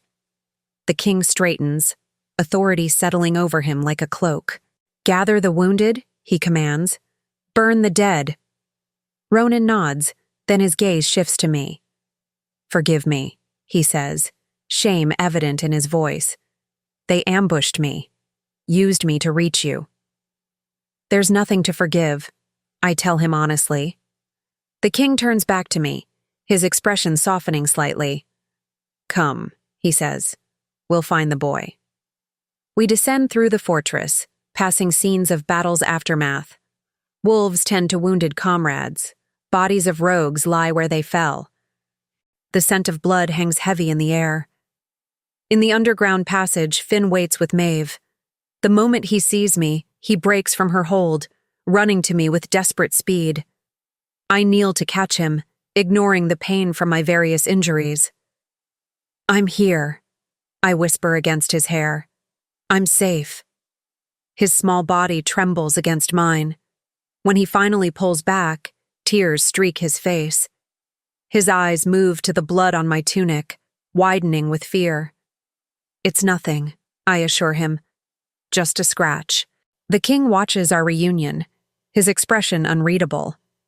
When Finn notices him, the boy surprises us all again. He leaves my embrace to stand before the king, looking up at the towering Alpha with solemn eyes. Then he extends his small hand, offering it to the man who saved us both. The king stares at the offered hand, emotion cracking across his features like lightning. After a heartbeat of hesitation, he kneels, bringing himself to Finn's level. Instead of taking the boy's hand, he gently places his palm against Finn's cheek, a gesture of profound tenderness from a man known for his ruthless strength. You're safe now, little one, the king says, voice rough with something that might be grief or hope or both. No one will hurt you here. Finn steps forward, wrapping thin arms around the king's neck in a fierce embrace. The Alpha freezes, clearly stunned by the gesture. Then, slowly, his arms rise to return the hug, enormous hands gentle on the boy's back. Maeve watches with tears in her eyes. The moon brings change, she murmurs, almost to herself. Later, wounds tended and danger past, I stand at a window in our tower room. Dawn breaks over the mountains, painting the snow-covered peaks in shades of gold and rose. Finn sleeps peacefully on the bed behind me, exhaustion claiming him after the night's terrors. A knock sounds at the door, soft, almost hesitant. I open it to find the king standing outside. He has bathed and changed, but fatigue lines his face. The wounds from battle have been dressed. May I enter? He asks, the courtesy still surprising from an Alpha. I step aside, letting him in. His gaze immediately finds Finn, sleeping on the bed. Something softens in his expression at the sight. The rogues have fled beyond our borders, he tells me quietly. Those who survived. And Terran's body? Burned, he says simply, as our law requires. Relief and disbelief war within me. Terran is dead. After months of running, of looking over my shoulder, of fearing every shadow, the threat is gone. What happens now? I ask. The king turns to me, his gaze intense in the early light. That depends. On what? On what you want, Lira Vale. The question catches me off guard. What I want. For so long, survival has been my only goal. Safety for Finn, nothing more. We should leave, I say, though the words taste strange on my tongue. You've done enough for us. The king's expression tightens. Is that what you want? It's what makes sense, I answer, avoiding the actual question. Your pack has already suffered because of us. My pack defended what's mine, he says, the possessive pronoun sending an unexpected shiver through me. As did I. I look away, unable to hold his gaze. We don't belong here. Don't you? He challenges softly. My eyes snap back to his. What are you saying? He steps closer, his presence filling my senses, pine and snow and something uniquely him. I'm saying you have a choice, Lira, for perhaps the first time in your life. My heart beats painfully against my ribs. What choice? Stay, he says simply. Here, with my pack. His voice drops lower. With me. The offer steals my breath. Stay? Become part of the Northern Pack? Under the protection of the Alpha King himself? Why? I ask, needing to understand. Why would you want us? Something shifts in his expression, vulnerability breaking through the mask of strength he wears so well. The boy reminds me of my son, he admits, voice rough with emotion. At first, that was enough reason. And now? I press, sensing there's more. His eyes hold mine, intense and searching. Now there's you. The words hang between us, weighted with meaning beyond their simplicity. My breath catches in my throat. Me, I whisper. You fought for him, the king says, gesturing toward sleeping Finn. You fought for yourself. And last night, you fought for me. I cannot deny it. The memory of Terran's knife aiming for the king's heart still chills my blood. You're not what I expected, he continues, voice low and intent, an Omega with the heart of an Alpha. I'm just a survivor, I say, though his words warm something deep inside me. You're more than that. He steps closer still, close enough that I can feel the heat radiating from his body. Far more. His hand rises, hesitating before gently touching the bandage at my collarbone. The wound beneath throbs in response to his nearness. Stay, he says again, not as a guest or a refugee, as part of us. Hope blooms, fragile and terrifying. And Finn. The king's gaze shifts to the sleeping child. He needs a home, he says softly. Safety. Family. All things I cannot provide alone, I admit. But together. He leaves the thought unfinished, the possibility hanging between us. My eyes search his, looking for deception, for hidden motives. I find only sincerity. And something else, something warmer that sends my heart racing. The pack would accept us? I ask, practical concerns intruding on the moment. They already have, he answers. You proved yourself in battle. The boy. He pauses, emotion briefly crossing his features. The boy has claimed his own place. I turn toward the window, needing space to think clearly. The morning sun bathes the mountains in light, chasing away the shadows of night. I never thought to belong anywhere again, I confess, my back to him. Not after Terran. What he did to you was unforgivable, the king says, anger edging his voice. But it doesn't define you. I face him again, searching for words to explain the fear that still grips me. I can't be what you might expect, I warn. I won't be owned, even by kindness. Something like respect flashes in his eyes. I don't want to own you, Lira, he says. I want to protect you. There's a difference. And if I disagree with you, I challenge. If I defy your commands? A smile tugs at his mouth. the first genuine smile I've seen from him. Then we argue, he says simply, as equals often do. Equals. The word echoes through me, powerful and unprecedented. No Alpha has ever offered an Omega equality. It won't be easy, he continues, his expression sobering.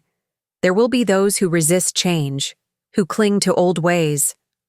I'm used to difficulty, I say, straightening my shoulders. It doesn't frighten me. His eyes warm with something that might be admiration. No, he agrees. Very little seems to frighten you, Lira Vale. On the bed, Finn stirs, blinking sleepily. When he sees the king, he sits up, eyes brightening with recognition.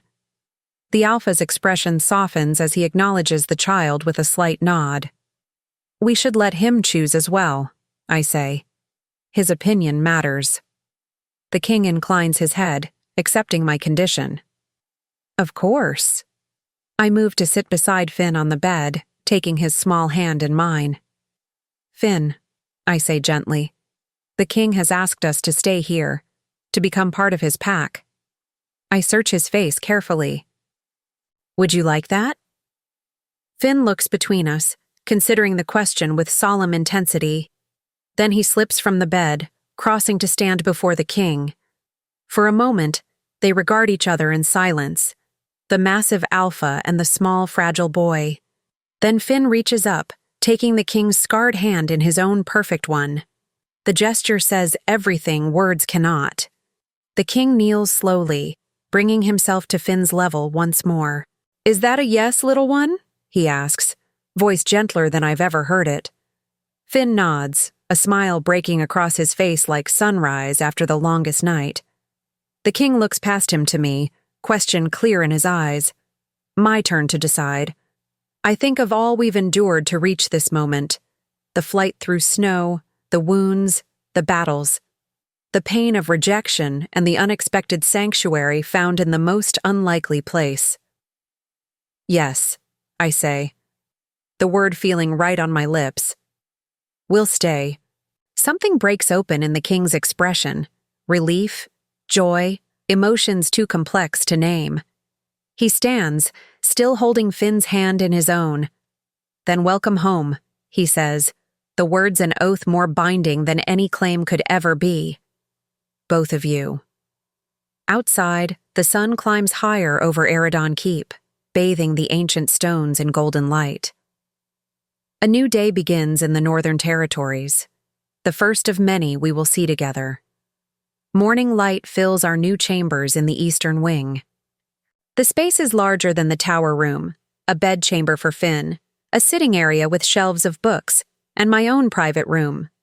Windows face the rising sun, framing mountains that no longer represent boundaries but protection. Do you like it? I ask Finn. He explores with cautious curiosity, touching furniture and peering through doorways.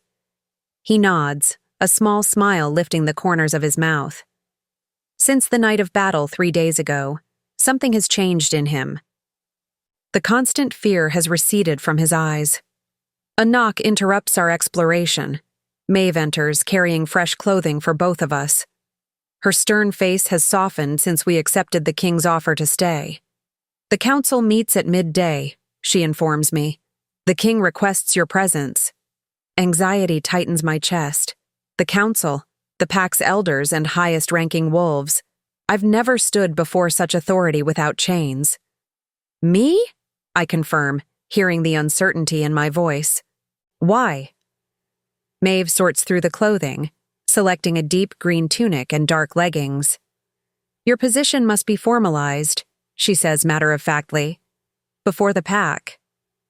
My position. The word catches in my mind like a thorn. What position could a rejected Omega hold in the North's most powerful pack? And Finn? The boy will stay with me, Maeve says. Her eyes soften when they land on him. We'll continue his lessons. The lessons were the king's idea, teaching Finn letters and numbers, history and pack law, preparing him for a future he never expected to have. After Maeve leaves, I dress in the clothes she provided. The fabric is finer than anything I've worn before, the fit surprisingly perfect. I brush my hair until it shines, then braid it away from my face. In the mirror, a stranger looks back at me. Gone is the hollow-cheeked fugitive with terror in her eyes. This woman stands straighter, her gaze steady. The bruises from battle have faded to yellow shadows on her skin. I'll return before dinner, I tell Finn, kneeling to embrace him. Be good for Maeve. He nods solemnly, then surprises me by reaching up to touch my braid, approval clear in his eyes. I smile, throat tight with unexpected emotion. Ronan waits outside our door. The beta has appointed himself my unofficial guide since the battle, perhaps still feeling responsible for his role in my capture. His injuries have mostly healed, though he favors his left side slightly. The elders have gathered, he informs me as we walk. All 7 are present. My steps falter. 7? He glances sideways at me. The highest authority in pack hierarchy, below only the king himself. We walk in silence through corridors now becoming familiar. Wolves we pass nod respectfully to Ronan. Some offer hesitant acknowledgments to me as well, a new development that still feels strange. The council chamber sits at the heart of the fortress, a circular room with a domed ceiling and windows that catch the midday light. Stone benches rise in tiers around a central space. At the far end stands a throne carved from a single massive piece of dark wood. Ronan leads me to the entrance, then steps aside. I cannot accompany you further, he says. Only those summoned may enter. My heart pounds against my ribs. I lift my chin, squaring my shoulders. Thank you for escorting me. His expression softens slightly.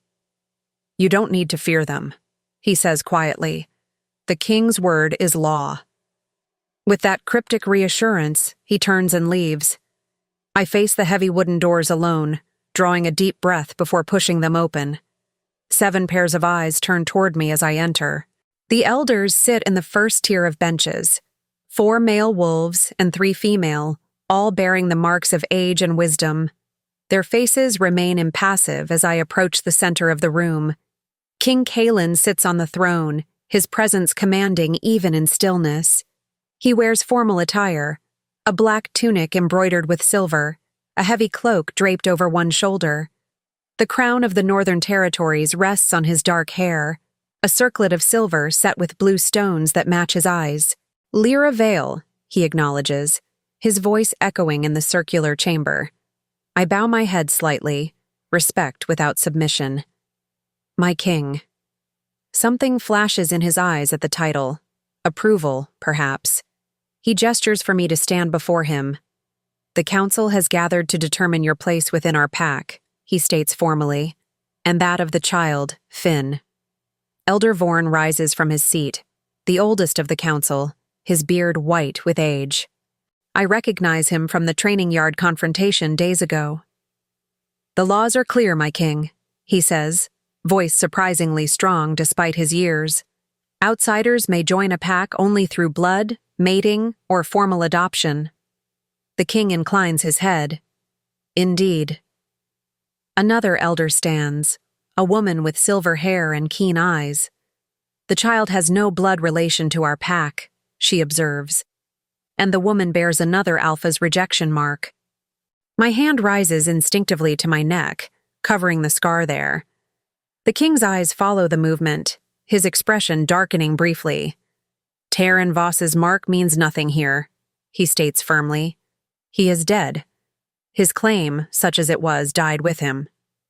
Nevertheless, the female elder continues, traditional paths to pack membership are closed to them both. A heavy silence falls over the chamber. I stand straight, refusing to show the fear crawling up my spine. Will they send us away after all? After everything that's happened? The king rises from his throne, his height and presence dominating the circular room. Then we shall forge a new path, he declares. Murmurs ripple through the council. Elder Vorn steps forward, challenge in his stance. The laws have stood for centuries, my king, he says. Would you break them now? I would adapt them, the king corrects. as our ancestors did when circumstances required it. He descends from the dais, moving to stand beside me. His proximity sends warmth flooding through my body. Lira Vale fought alongside us against Terran Voss, he states. She shed blood in defense of our territory. By the oldest laws, that gives her right of claim to pack protection. Elder Vorn considers this, stroking his beard thoughtfully. Blood right, he murmurs, not invoked in living memory. Yet still valid, the king presses. Unless you challenge the ancient codes? A subtle power play unfolds before my eyes. The king has found a loophole, an ancient tradition even the elders cannot easily dismiss. And the boy? Asks the silver-haired female elder. The king's jaw tightens slightly. The boy Finn will become my ward, he announces, under my personal protection and guidance. Shock ripples through the council. I struggle to keep my expression neutral, though my heart hammers in my chest. The king's ward? Such a position would place Finn directly in line for pack inheritance, second only to blood children. My king, Elder Vorn says carefully, such a decision is unprecedented. As were the circumstances of his arrival, the king counters. The boy has lost everything, his mother, his pack, his voice. Would you have me turn him away? His gaze sweeps the council, challenging any to object. One by one, the elders lower their eyes, accepting if not agreeing. Then it is decided, the king declares. Lira Vale joins our pack by blood right. The boy Finn becomes my ward, under my protection and tutelage. He turns to me, his expression softening slightly. Do you accept these terms, Lira Vale? All eyes turn to me. My throat tightens with unexpected emotion. After months of running, of fighting for survival, of protecting Finn with nothing but determination and desperation, we are being offered legitimacy, safety, home. I accept, I say, my voice steady despite the emotions threatening to overwhelm me. With gratitude. The king nods, satisfaction evident in his bearing. The ceremony will take place at moonrise, he announces to the council. Prepare the pack. The elders rise, bowing to their alpha before filing from the chamber. Soon, only the king and I remain in the circular room. For a moment, neither of us speaks. Sunlight streams through high windows, catching in his crown and turning the silver to fire. Thank you, I say finally, the words inadequate for what he's done. He studies me, his expression unreadable. You're displeased with something. His perception startles me. No, I deny quickly. The arrangement is more than generous. Yet, something troubles you. He steps closer, his gaze intent on my face. Tell me. I hesitate, uncertain how to express my concerns without seeming ungrateful. Finn as your ward, I begin carefully. That places him in a complicated position. Understanding dawns in his eyes. You fear the responsibility will be too much for him. He's just a child, I say. He's already lost so much. The pressure of such a position. There is no pressure, the king interrupts gently. Only protection. Only security.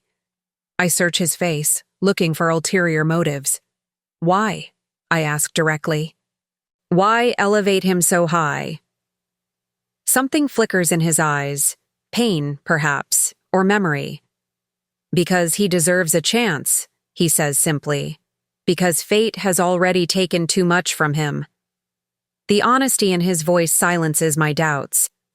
This is not political maneuvering or strategic adoption. This is something far more personal. And what of us? I ask, the question slipping out before I can stop it. His eyebrows rise slightly. Us? Heat floods my cheeks. Our arrangement, I clarify. My position in relation to Finn, to you. The king's expression shifts, something warming in his gaze. You will always be his protector, he assures me. That bond remains unbroken. And to you?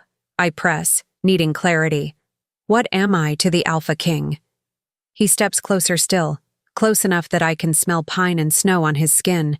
His eyes hold mine with an intensity that steals my breath.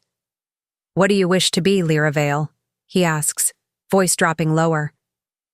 The question sends heat spiraling through me. What do I wish? After so long focusing only on survival, personal desires feel foreign, dangerous. Before I can answer, the chamber doors open. Ronan enters, bowing to his king. Forgive the interruption, he says. The preparations for tonight's ceremony require your attention, my king. The moment breaks between us. The king steps back, his expression cooling to formal authority once more. We will continue this discussion later, he tells me. Not a request, a promise. I bow my head slightly. As you wish, my king. Something flashes in his eyes at the formal address, frustration perhaps. Then he turns away, following Ronan from the chamber. I remain alone in the circular room, my thoughts in chaos. What was I about to admit? What dangerous desire had nearly escaped my lips? And why does disappointment sit so heavy in my chest at the interruption? The ceremony is unlike anything I expected. The entire pack gathers in the great hall as night falls, torches and fire pits illuminating the space with golden light. The air hums with excitement and curiosity. Maeve helps me prepare, dressing me in a gown of deep blue that flows like water around my body. Silver threads catch the light when I move, mimicking stars against night sky. Beautiful, she murmurs, surprising me with the compliment. Finn wears new clothes as well, a small tunic and trousers in the king's colors of black and silver. His hair has been trimmed, his face scrubbed clean. He looks both older and younger somehow. More the child he should be, less the fugitive he was forced to become. You understand what happens tonight? I ask him as we wait in our chambers for the summons. He nods, solemn understanding in his eyes. His fingers form shapes in the silent language we've developed between us. Home, stay, safe. My throat tightens with emotion. Yes, I agree. Home now. When Ronan arrives to escort us, his eyes widen slightly at our transformed appearance. The pack awaits, he says, formal but not unkind. We follow him to the great hall, my hand holding Finn's tightly. Wolves line our path, curiosity and speculation in their gazes. Some nod respectfully, others merely watch, reserving judgment. The great hall falls silent as we enter. Hundreds of wolves stand in concentric circles around a central space. At the far end, the king waits on a raised dais, the council arrayed behind him. He looks magnificent in the firelight, power and authority made flesh. The crown gleams on his dark hair. His eyes find us immediately as we enter, something softening in his expression at the sight of Finn. Ronan leads us through the crowd, wolves stepping aside to create a path to the dais. When we reach the center of the hall, he stops, bowing to his king before withdrawing. The silence feels heavy with expectation. Finn's hand tightens in mine. Wolves of the North, the king's voice rings out, filling every corner of the vast hall. Tonight, we welcome new members to our pack. He descends from the dais, moving with the fluid grace of a predator despite his formal attire. The crowd shifts, a ripple of movement and whispered comments quickly silenced by his presence. For generations our laws have guided us, he continues, circling us slowly. Tonight, we honor the oldest of those laws, blood right and ward claim. He stops before me, his eyes holding mine with an intensity that makes my heart race. Lira Vale, he says, voice carrying to every ear in the hall. You have shed blood in defense of our territory. You have fought alongside our warriors against our enemies. He extends his hand, palm up. Do you claim the right of blood to join this pack as your own? The formal words fall into expectant silence. I place my hand in his, feeling the strength and warmth of his fingers as they close around mine. I claim the right, I answer clearly, by bloodshed and battles shared. The king raises our joined hands, displaying the pact to the gathered pack. Let it be witnessed, he declares. Lira Vale joins us by ancient right, equal in protection and responsibility to any born among us. A murmur runs through the crowd, surprise, curiosity, perhaps even approval. The king releases my hand, then turns to Finn. He kneels before the boy, bringing himself to eye level with the child. The gesture stuns the watching pack. An Alpha King kneeling before a human child. Finn, he says, his voice gentler now. You have suffered loss beyond your years. Tonight, I offer you place and protection, guidance and care. He extends both hands, palms up. Will you accept my guardianship, to live under my protection as my ward? Finn looks to me first, seeking reassurance. I nod encouragingly, blinking back unexpected tears. His small hands reach out, placing themselves trustingly in the king's massive ones. The king's expression shifts, emotion briefly cracking his regal mask. He rises, lifting Finn effortlessly to stand on the dais beside him. Let it be witnessed, his voice rings out. This child stands under my personal protection as royal ward of the Northern Territories. The declaration hangs in the air for a heartbeat. Then, from the back of the hall, a howl rises, a single voice raised in acceptance. Another joins, then another, until the entire pack howls their acknowledgement of the king's decision. Finn's eyes widen at the sound. The king's hand rests protectively on his shoulder, steadying him through the overwhelming moment. When the howls fade, the king raises his hand for silence. Tonight we celebrate, he announces. Tomorrow, we begin anew. The formality breaks as servants bring forth food and drink. Music starts from somewhere in the crowd. The pack disperses into smaller groups, the ceremony complete.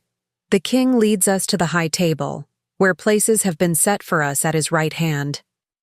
Elders and high-ranking wolves join us, their expressions ranging from curiosity to cautious acceptance. You did well, the king tells me quietly as we sit. The pack responds to strength. And to their alpha's command, I add, not fooled by the seeming ease of our acceptance. A smile touches his lips, there and gone in an instant. That too, he acknowledges. The feast unfolds around us, rich food, flowing wine, conversation that grows louder as the night progresses. Finn watches everything with wide eyes, taking in this new reality with silent intensity. Elder Vorn approaches our table late in the evening. He bows to the king, then turns to me with assessing eyes. Blood right has not been invoked in 7 generations, he informs me. You honor our oldest traditions. I incline my head. I'm grateful for the acceptance. Not acceptance yet, he corrects, though without hostility. Opportunity. What you make of it remains to be seen. He turns to Finn, studying the boy with ancient, knowing eyes. The king's ward, he muses, a position of great significance. Finn meets his gaze steadily, showing none of the fear that would have consumed him just days ago. The elder nods, seemingly satisfied by whatever he sees in the child's eyes. Interesting times ahead, he tells the king before withdrawing. As the night deepens, Finn begins to droop with exhaustion. The king notices immediately. The hour grows late for a child, he observes. Shall I have Ronan escort you to your chambers? I rise, gathering Finn against me. Thank you, I say. It's been an overwhelming day for both of us. The king stands as well, surprising me with the courtesy. I'll accompany you myself, he decides. Whispers follow us as we leave the hall, the Alpha King escorting the new pack member and his ward personally. The symbolism will not be lost on anyone. We walk in comfortable silence through torch-lit corridors. Finn's head rests against my shoulder, his eyes fighting to stay open. At the door to our chambers, the king pauses. May I enter? He asks, the formality touching something deep inside me. I nod, pushing the door open. Inside, Finn rouses enough for me to help him change into sleeping clothes. The king watches from the doorway of the bedchamber, his expression softening as I tuck furs around the boy's small form. "Sleep well, little one," I whisper, kissing Finn's forehead. His eyes close immediately, exhaustion claiming him. I slip from the room, pulling the door mostly closed behind me. The king waits in the sitting area, his large frame making the space seem smaller somehow. He has removed his crown, setting it aside on a table. Without it, he looks less like the fearsome Alpha King and more like a man, still intimidating in his strength, but somehow more approachable. "He adapts quickly," he observes, nodding toward Finn's room. "Children often do," I say, moving to warm my hands by the fire. Their resilience puts adults to shame. The king watches me, firelight playing across his features. "You've done well with him," he says, "given impossible circumstances." The compliment warms me unexpectedly. I did what anyone would do. No. His voice is certain. Few would risk everything for a child not their own. I look away, uncomfortable with his praise. He gave me purpose when I had none, I admit. Perhaps I needed him as much as he needed me. The king moves closer, his presence filling my senses. "And now?" he asks. "Now that you're safe, what purpose will drive you, Lira Vale?" The question catches me off guard. For so long, survival has been my only goal, keeping Finn alive, staying one step ahead of hunters. What comes after safety? "I don't know," I answer honestly. "I haven't thought beyond tomorrow for months." Something shifts in his expression. Understanding, perhaps. "Then allow yourself time," he suggests. "There's no rush to decide." Our eyes meet across the small space between us. The air feels charged suddenly, heavy with unspoken words. "We didn't finish our conversation," he says, voice dropping lower. "From the council chamber." My pulse quickens. "No," I agree. "We didn't." He takes a step closer.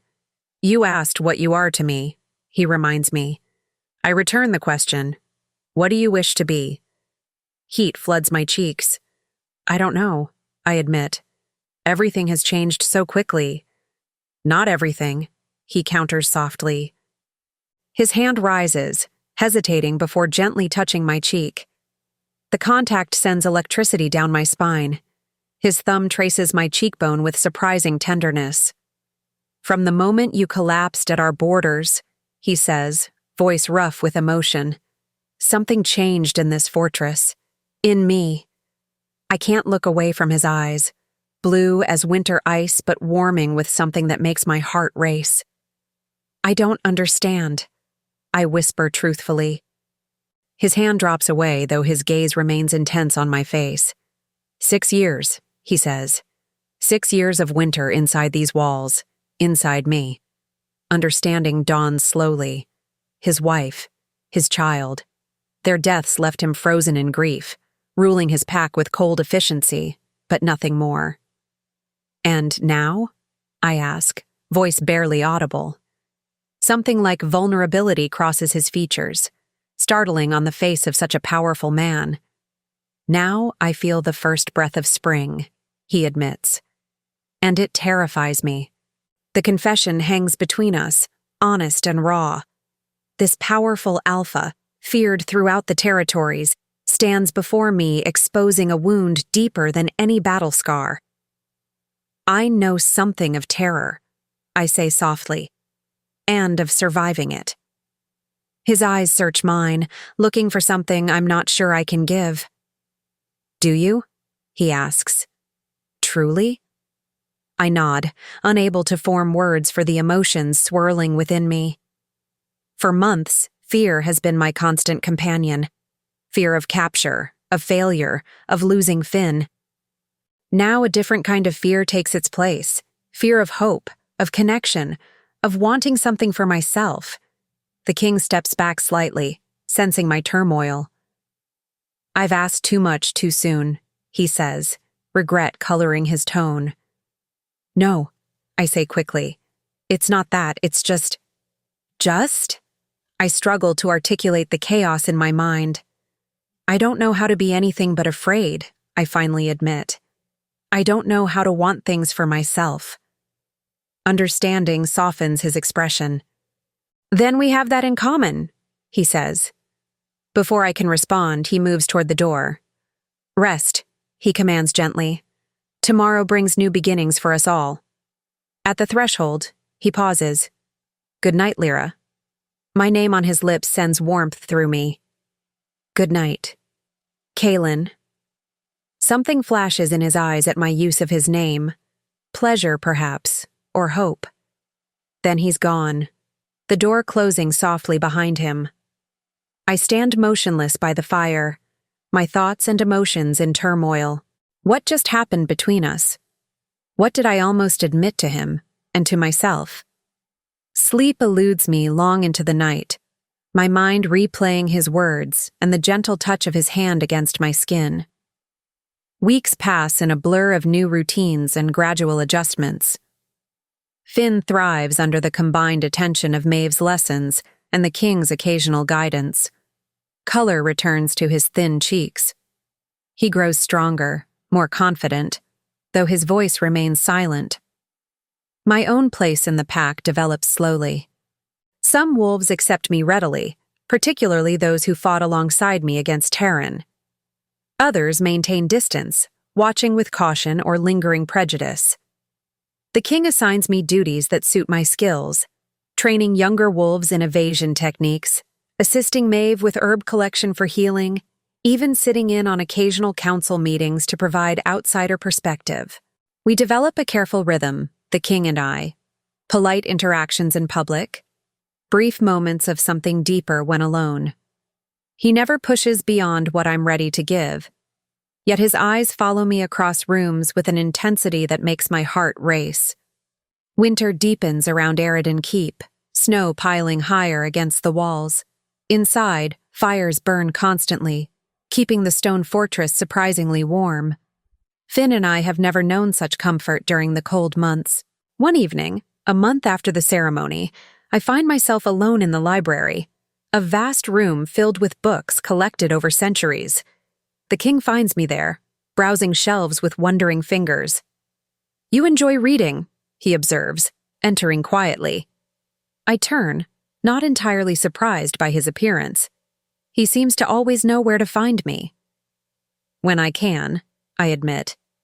There were few books in Blackthorn Pack. "Take whatever interests you," he offers, moving further into the room.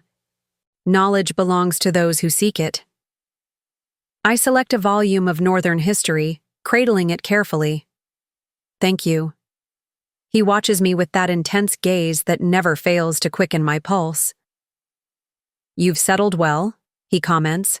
"The pack speaks highly of your contributions." "Not all of them," I correct gently. "Some still view me with suspicion." "That will pass with time." He moves to stand beside me, close enough that his scent surrounds me, pine and snow and something uniquely him. "You've proven yourself repeatedly."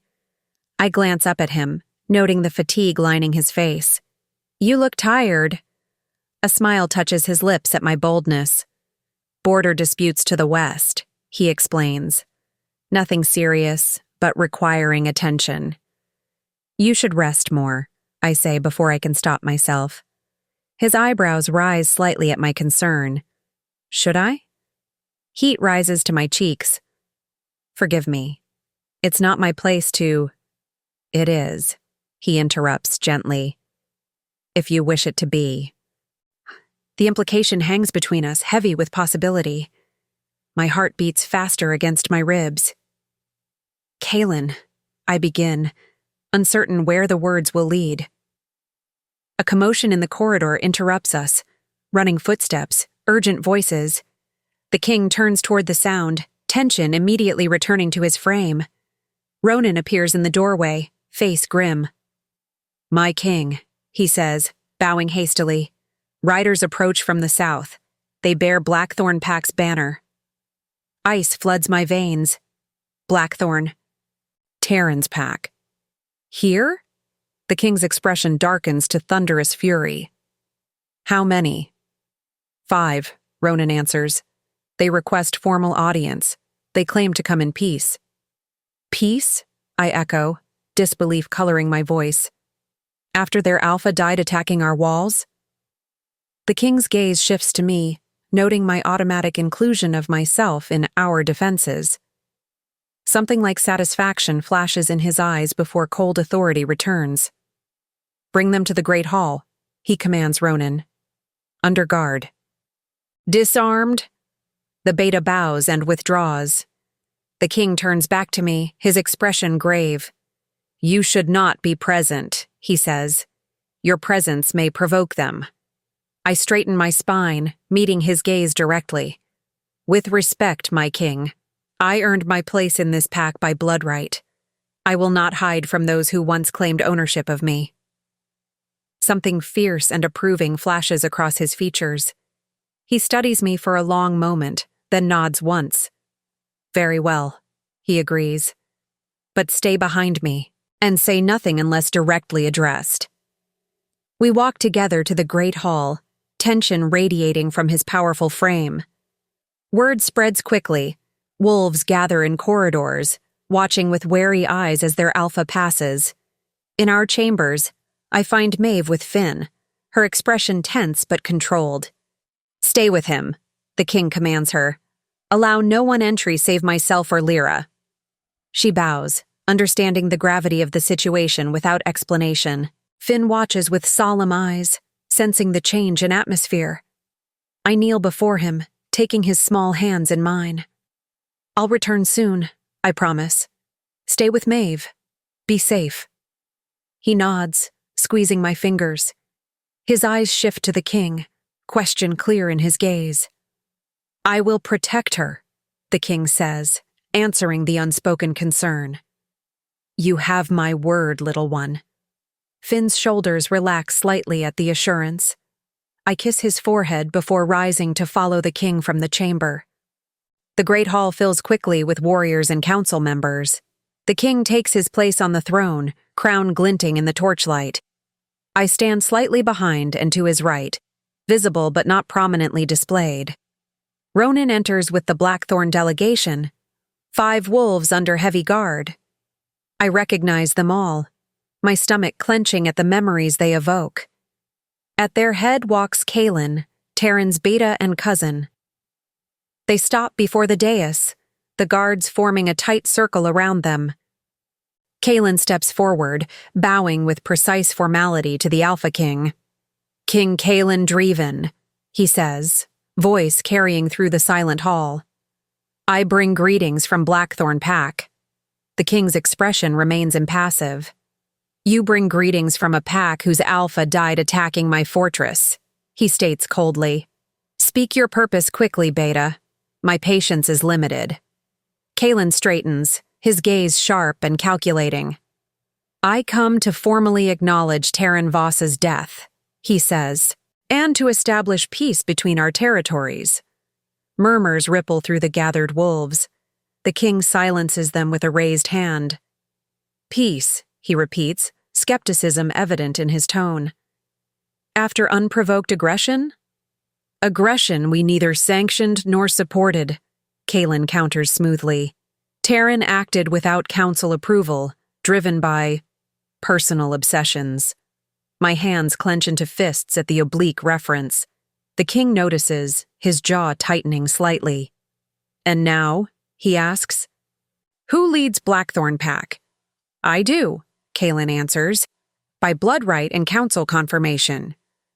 Interesting. Not by challenge or combat, the more traditional paths to alpha status. The king clearly notes this as well, his head tilting slightly as he reassesses the wolf before him. And what does the new alpha of Blackthorn seek from the north? The king asks directly. Caelan's gaze sweeps the hall, finally landing on me. Recognition widens his eyes briefly before he masters his expression. Formal alliance, he states, returning his attention to the king. Acknowledgement of new borders. Trade agreements. Ambitious requests from a pack that recently attacked mine, the king observes coldly. Caelan bows his head slightly. We offer reparations for the damage caused, he says, and formal apology for the transgression. The king leans forward, power radiating from his still form. And the true reason for Terran's attack? He asks. Do you acknowledge that as well? Caelan hesitates, clearly weighing his response carefully. My cousin's obsession with the rejected Omega and the child became unhealthy, he admits finally. It clouded his judgment. The child, the king repeats, voice dangerously soft. Terran's nephew, his sister's son. Shock ripples through both packs at the public acknowledgement. Caelan's expression tightens, but he doesn't deny it. Yes, he confirms, though few in our pack knew the truth. And now? The king presses. What is Blackthorn's position regarding the child? Caelan straightens, meeting the king's gaze directly. Blackthorn pack renounces all claim to the boy, he states formally. We acknowledge him as ward of the Northern Territories, under Alpha King Caelan's protection. The declaration stuns me into stillness. Never did I expect such easy surrender of Finn's fate. The king, too, seems taken aback, though he masks it quickly. A generous concession, he observes, suspicion evident in his tone. What do you seek in return? Caelan's gaze shifts to me again, lingering longer this time. We also renounce all claim to the Omega Lira Vale, he says, and formally acknowledge her blood right to join the Northern Pack. The king's expression darkens at Caelan's continued attention toward me. She was never yours to claim or renounce, he states coldly. Terran's rejection nullified any pack rights over her. Caelan bows, accepting the rebuke. Nevertheless, we wish the record clear between our packs. Something isn't right. These concessions come too easily, the new Alpha too accommodating after years of Terran's aggression. The king senses it too, his body tense with suspicion.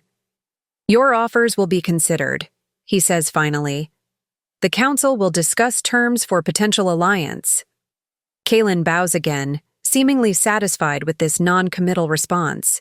We request guest rights for 3 days, he says, to allow for proper negotiations. The request is traditional, almost impossible to refuse without grave insult. The king's jaw tightens visibly. Granted, he says after a moment's consideration. Under continued guard, you will be escorted to suitable quarters. The formalities concluded, the Blackthorn wolves are led from the hall.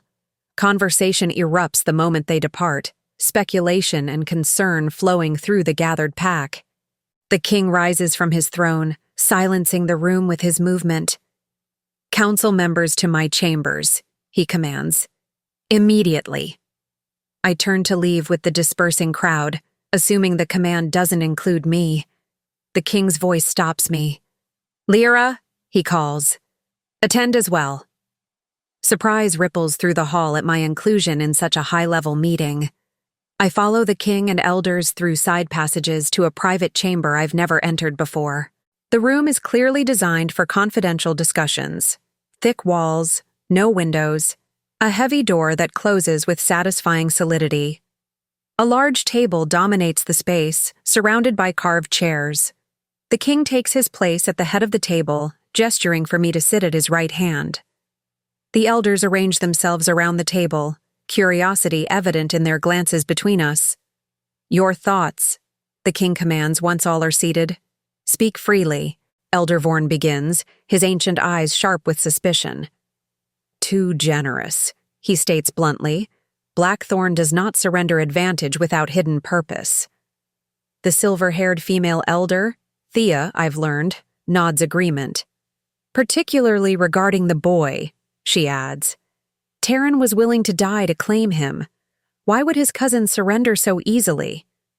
All eyes turn to me. The king nods slightly, permission to speak my mind. Caelan was never as fixated on Finn as Terran was, I offer carefully. The blood connection mattered less to him than pack stability. "You know this beta?" the king asks, though he surely knows the answer. "Yes," I confirm. He was more moderate than Terran, less prone to violence, but also more cunning. The king absorbs this, his expression thoughtful. What does he gain by alliance with us? Another elder speaks, Marin, the youngest of the council. "Protection," he suggests. "A new alpha needs powerful allies to secure his position." Or distraction, counters Thea, while he consolidates power elsewhere. The discussion continues, possibilities examined from all angles. I listen carefully, offering insights about Blackthorn Pack's structure and politics when asked. Throughout, the king watches me with that intense gaze that never fails to warm my skin. When the council finally exhausts its speculations, he raises a hand for silence. "We will proceed with caution," he decides. "Accept the peace offerings, but commit to nothing substantial until their true motivations become clear." The elders nod agreement. The king rises, signaling the end of the meeting. "Lira," he says as the others file out. "Remain, please." When we're alone, he moves to a side table, pouring 2 glasses of amber liquid. He offers one to me, his fingers brushing mine as I accept. "You were quiet toward the end," he observes, leaning against the table. "What thoughts did you keep to yourself?" His perception startles me. I take a small sip of the drink, something strong and warming that burns pleasantly down my throat. Caelan watches me too closely, I admit. There's something in his attention that feels targeted. The king's expression darkens. "I noticed," he says, voice dropping lower. "He will not approach you alone." "I'm not afraid of him," I say quickly. "Nevertheless." His tone brooks no argument. "Until their delegation departs, you'll have a guard with you at all times."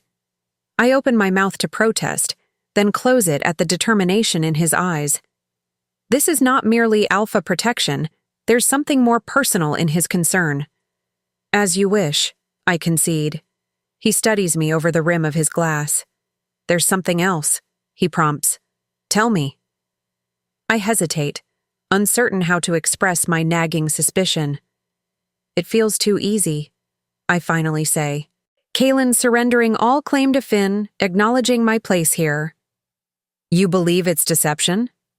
"I believe nothing from Blackthorn Pack comes without hidden price," I answer. "Especially not generosity." The king nods slowly, respect evident in his gaze.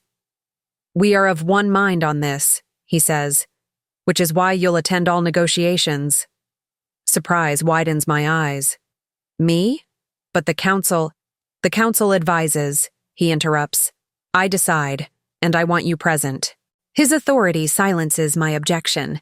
Still, curiosity pushes me to ask, why? He sets down his glass, moving closer until barely an arm's length separates us. His scent surrounds me, pine and snow and something uniquely him that makes my heart beat faster. "Because you see what others miss," he says quietly. "Because you understand our enemy in ways we cannot." "And?" I press, sensing there's more. Something shifts in his expression, vulnerability breaking through the mask of authority. "And because I think more clearly when you're near," he admits. The confession steals my breath. I stare up at him, searching his face for deception and finding only raw honesty. "Caelan," I whisper, his name feeling right on my lips. His hand rises, gently touching my cheek. "Since you arrived," he says, voice rough with emotion, "everything has changed. I have changed." I lean into his touch without conscious thought, my body responding to him with a will of its own. "I don't know what this is between us," I confess. "Don't you?"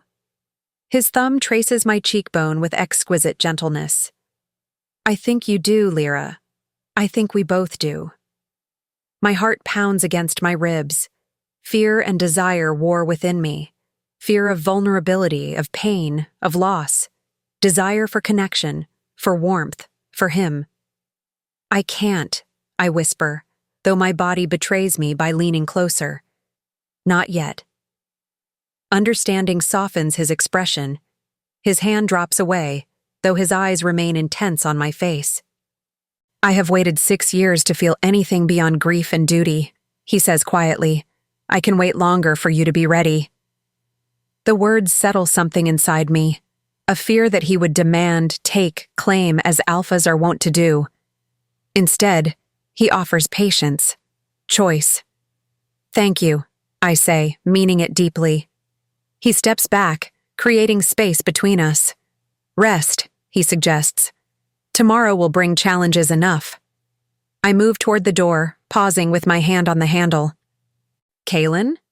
He looks up, something hopeful in his expression. Yes? Be careful with Caelan, I warn. He's more dangerous than he appears. A smile touches his lips, predatory, confident. So am I, he reminds me. I slip from the room, heart racing with emotions too complex to name. Behind me, the Alpha King watches my departure with eyes that promise patience and protection in equal measure. The next 3 days pass in a whirlwind of formal meetings and careful diplomacy. True to his word, the king keeps me present for all negotiations with Blackthorn Pack. I sit at his right hand, my position a clear statement to the visiting wolves. Caelan proves himself a skilled diplomat, offering reasonable terms and measured responses. Yet his gaze slides to me too often, assessing in ways that make my skin crawl despite my brave words to the king. On the final evening of their visit, Blackthorn Pack joins us for a formal feast. The great hall fills with wolves from both packs, tension humming beneath forced courtesy. I sit beside the king, dressed in northern colors, a gown of deep blue that flows like water when I move.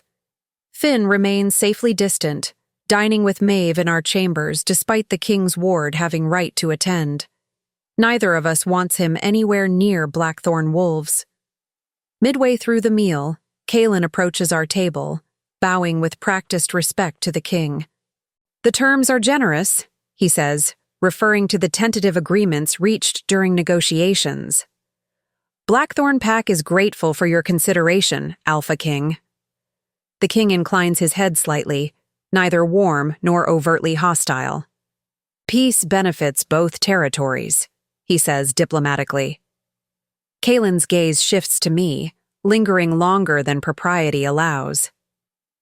And what does the former Blackthorn Omega think of our new alliance? He asks directly. The question silences nearby conversations. The king's body tenses beside me, though his expression remains neutral. I straighten in my seat, meeting Caelan's gaze directly. I think peace is preferable to pointless conflict, I answer carefully, provided all parties honor their commitments. Something like amusement flickers in Caelan's eyes. Indeed, he agrees. Honor is essential in all agreements. He turns back to the king. With your permission, Alpha King, might I speak privately with Lira Vale before our departure tomorrow? There are pack matters that would benefit from closure. The request hangs in the air, seemingly innocent, yet loaded with implication. The king's jaw tightens visibly. Lira Vale is under my protection, he states, voice deceptively calm. Any matters concerning her can be addressed in my presence. Caelan bows, accepting the rebuke with practiced grace. As you wish, my king, he says, though the title sounds hollow from his lips. Perhaps another time. After he withdraws, the king turns to me, concern evident beneath his controlled expression. You're uncomfortable, he observes quietly. He wants something, I whisper, keeping my voice too low for others to hear. Something he hasn't yet revealed. The king's hand finds mine beneath the table, his fingers warm and strong as they close around mine. The gesture surprises me. Public displays, however hidden, are unlike him. He leaves tomorrow, he reminds me. Whatever game he plays ends then. I wish I shared his certainty. Something about Caelan's confidence unsettles me deeply. He surrendered too much, too easily. There must be purpose behind it. Later that night, I check on Finn one last time before retiring. He sleeps peacefully, untroubled by the political machinations happening beyond his awareness. I brush hair from his forehead, heart swelling with fierce protection. "Nothing will harm you," I whisper. "I promise." In my own bedchamber, I change into sleeping clothes, exhaustion weighing my limbs after days of tension. Just as I prepare to extinguish the candles, a soft knock sounds at my door. "Who is it?" I call, instantly alert. "Caelan," comes the response. Surprise and something warmer flutter through me. I open the door to find the king standing outside, his expression grave in the dim light. "Forgive the late hour," he says. "May I enter?" I step aside, allowing him into my private space. He seems larger here, his presence filling the modest bedchamber. "Is something wrong?" I ask, noting the tension in his stance. "Possibly." He moves to the window, looking out at moonlit mountains. "One of Blackthorn's wolves attempted to access the eastern passages an hour ago." Alarm straightens my spine. "The passages near our chambers?" He nods, turning back to face me. "The guard intercepted him before he got far." "And?" "He claimed to be lost," the king says, skepticism evident in his tone. "Exploring the fortress out of curiosity." "You don't believe him?" "No." His eyes hold mine, intense and worried. "Neither do you." He's right. Fear curls through me, not for myself, but for Finn. "What did you do with him?" "He's confined, under guard," the king answers. "The incident won't be mentioned to Caelan until morning." I move closer, worry tightening my chest. "They seek Finn," I say. "They must." The king's expression hardens. "They will not have him." "But why now?" I press. "Why pretend to renounce all claim, only to attempt to take him secretly?" He shakes his head slightly. "I don't know," he admits. "But I've doubled the guards around your chambers. No one will reach either of you tonight." Relief softens my fear slightly. "Thank you for telling me." He studies me in the candlelight, his gaze softening. "I would not have you unaware of potential danger," he says. "Not ever." The words warm something deep inside me. After years of fighting alone, of carrying every burden by myself, having someone share the weight feels like a gift I never expected to receive. "Caelan," I begin, uncertain what I want to say, but needing to express something of what I feel. He moves closer, his presence enveloping me in warmth and security. "Yes?" Words fail me. Instead, I reach for his hand, taking it in both of mine. His fingers curl gently around mine, the gesture somehow more intimate than any passionate embrace could be. "Stay tonight," I whisper, the request surprising us both. Not for that," I clarify quickly. "Just nearby." Understanding dawns in his eyes. Not disappointment or judgment, but recognition of my need for security, for protection, for his presence. "Of course," he says simply. He settles in a chair near the fire, his large frame making the furniture seem small in comparison. I curl beneath furs on my bed, watching the firelight play across his features. "Sleep," he commands gently. "I'll keep watch." For the first time since fleeing Blackthorn Pack, I feel completely safe, protected not by walls or distance, but by this man who offers strength without demanding submission in return. Sleep claims me quickly, my last conscious thought of the Alpha King watching over me through the quiet hours of night. Morning brings chaos. I wake to urgent voices in the corridor outside my chamber. The king is already alert, moving toward the door with predatory grace. "Stay here," he commands, voice brooking no argument. Before he reaches the door, it bursts open. Ronan stands in the threshold, shock registering briefly at finding his alpha in my chambers before urgency overtakes all else.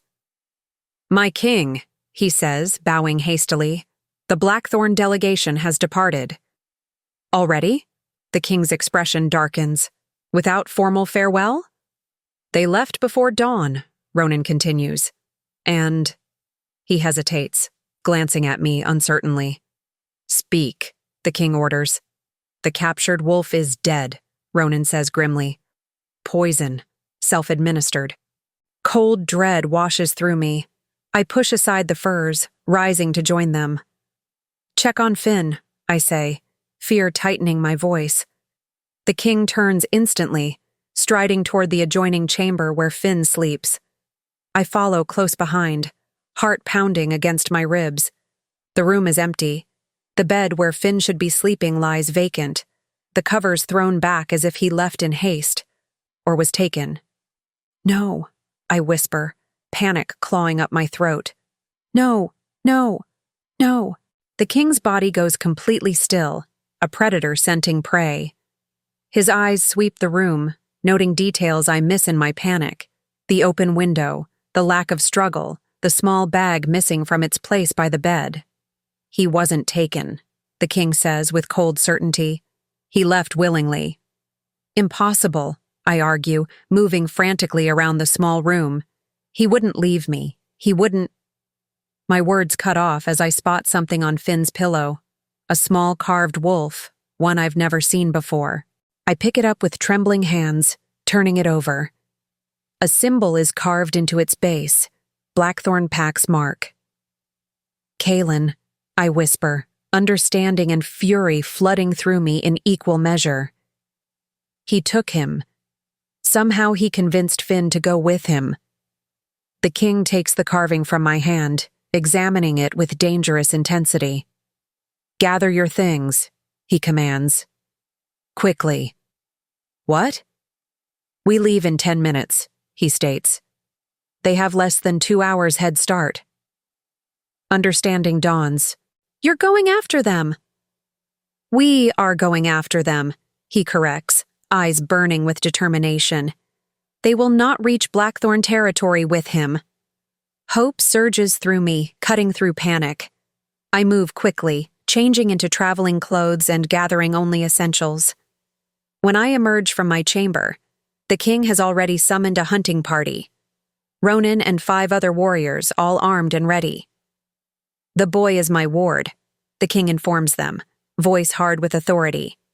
"Taken through deception while under my protection. We will return him, whatever the cost." The warriors nod, determination evident in their stances. This is not merely a rescue mission, but a matter of pack honor. The Alpha King's ward, stolen from under his protection. We move swiftly through the fortress, down to the stables where horses wait, already saddled. I've ridden little in my life, but fear for Finn pushes aside all hesitation. The king helps me mount, his hands strong and sure. "Stay close to me," he instructs. "The pace will be hard." I nod, gathering the reins as he showed me.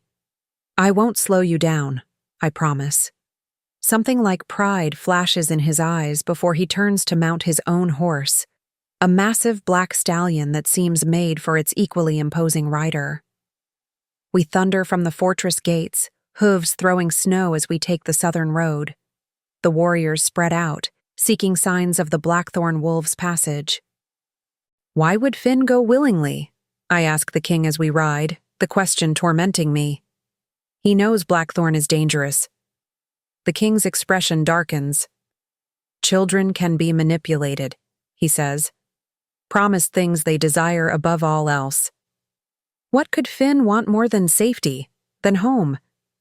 The king glances at me, something sad in his eyes. "His voice," he suggests quietly. "Perhaps they promised to heal him, to make him speak again."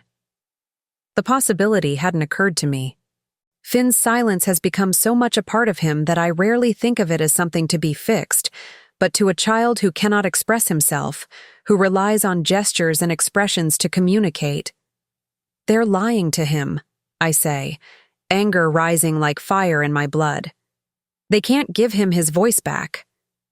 Of course they're lying, the king agrees grimly. The question is what they truly want with him. We push hard through the morning, following tracks in the snow that confirm our suspicions, 7 horses, heading south toward Blackthorn territory. One set of tracks smaller than the others. Finn. By midday, Ronan scouts ahead and returns with promising news. They've slowed, he reports. The tracks show they're conserving the horses' strength for a longer journey. They believe themselves safe, the king observes, beyond pursuit. They're wrong, I say, determination hardening my voice. The king glances at me, something like approval warming his eyes. Yes, he agrees. They are. We continue south, the mountains giving way to rolling foothills. The border between Northern and Blackthorn territories lies ahead, a river that runs ice-cold even in summer. Once they cross it, we enter hostile land. The king shows no hesitation as we approach the boundary. His focus remains absolute. Finding Finn, bringing him home. Home. The word echoes in my mind. When did the northern fortress become home? When did these wolves become mine to fight alongside, this alpha mine to follow? As the sun begins its descent toward the western peaks, Ronan signals from ahead. We halt, gathering around him in a tight circle. They've stopped, he reports, pointing toward a plume of smoke rising from a valley ahead. Made camp in the old hunting lodge. The king's expression turns predatory. Overconfident, he states. Good. He turns to the warriors, issuing quick commands. Circle the lodge. No one approaches. No one leaves without my knowledge. The wolves disperse, moving with practiced stealth through the winter landscape. The king turns to me, his expression softening slightly. You should remain here, he suggests, though his tone makes it clear he expects argument. I'm going with you, I state, leaving no room for debate. A smile touches his lips, brief but genuine. I know, he says simply. Stay behind me. Do exactly as I say. We approach the lodge on foot, leaving the horses secured in a sheltered grove. Darkness falls quickly in winter, shadows lengthening across snow-covered ground. The lodge appears through trees, a sturdy wooden structure built for royal hunting parties generations ago. Light glows from its windows, smoke curls from the chimney. Within those walls, Finn waits, believing whatever lies Caelan told to lure him away. We circle the building, noting positions of guards, 2 outside the main entrance, 1 patrolling the perimeter, too few for proper security. Caelan's overconfidence works in our favor. The king signals to his warriors, who move silently into position. Within moments, the perimeter guard disappears, subdued without sound by Ronan and another wolf. There will be more inside, the king whispers, crouched beside me in the shadow of ancient pines. At least 3, plus Caelan. And Finn, I add, fear and hope warring in my chest. Is he hurt? Scared? Does he regret leaving? The king's hand finds mine in the darkness, squeezing gently.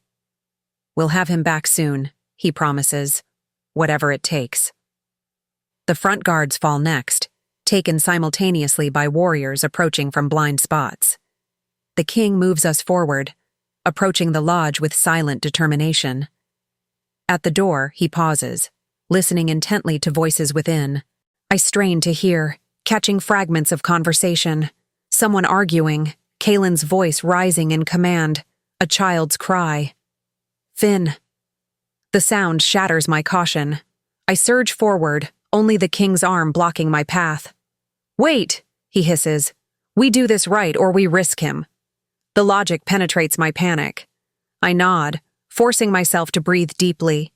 The king studies my face in the moonlight, assessing my control. Satisfied, he signals to the warriors now gathered around us. They move into position, some at windows, others at the rear exit. No escape route remains unguarded. The king draws his sword, the blade gleaming silver in moonlight. "Ready?" he asks me quietly. I nod, focusing my fear into determination. "Ready." With a single powerful kick, he breaks the door from its hinges. We surge inside, warriors flowing around us like water. The scene freezes in tableau. Caelan and two blackthorn wolves standing near the fireplace, shock evident on their faces. Another wolf holds Finn by the arm, the boy's eyes wide with fear and confusion. "Release my ward," the king commands, voice deadly calm. "Now." Caelan recovers quickly from his surprise, a calculating smile spreading across his face. "Alpha King," he greets, as if this were a formal meeting rather than an armed confrontation. "You've traveled far from your territory." "The boy," the king repeats, advancing into the room. Northern warriors spread out, surrounding the blackthorn wolves with drawn weapons. Caelan gestures to the wolf holding Finn.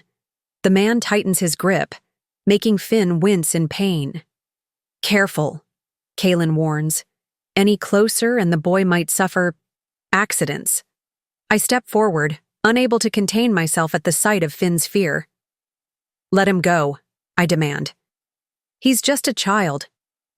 Caelan's attention shifts to me, something unpleasant in his gaze. "Ah, the rejected Omega," he says mockingly.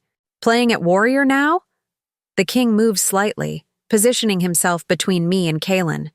"State your purpose," he demands. "Why take the boy after formally renouncing all claim?" Caelan's smile widens. "Politics," he says simply. "The public renunciation satisfied your counsel while hiding my true intent." "Which is?" the king presses, though I suspect he already knows the answer. "Leverage," Caelan states. "The boy is blood heir to Blackthorn leadership.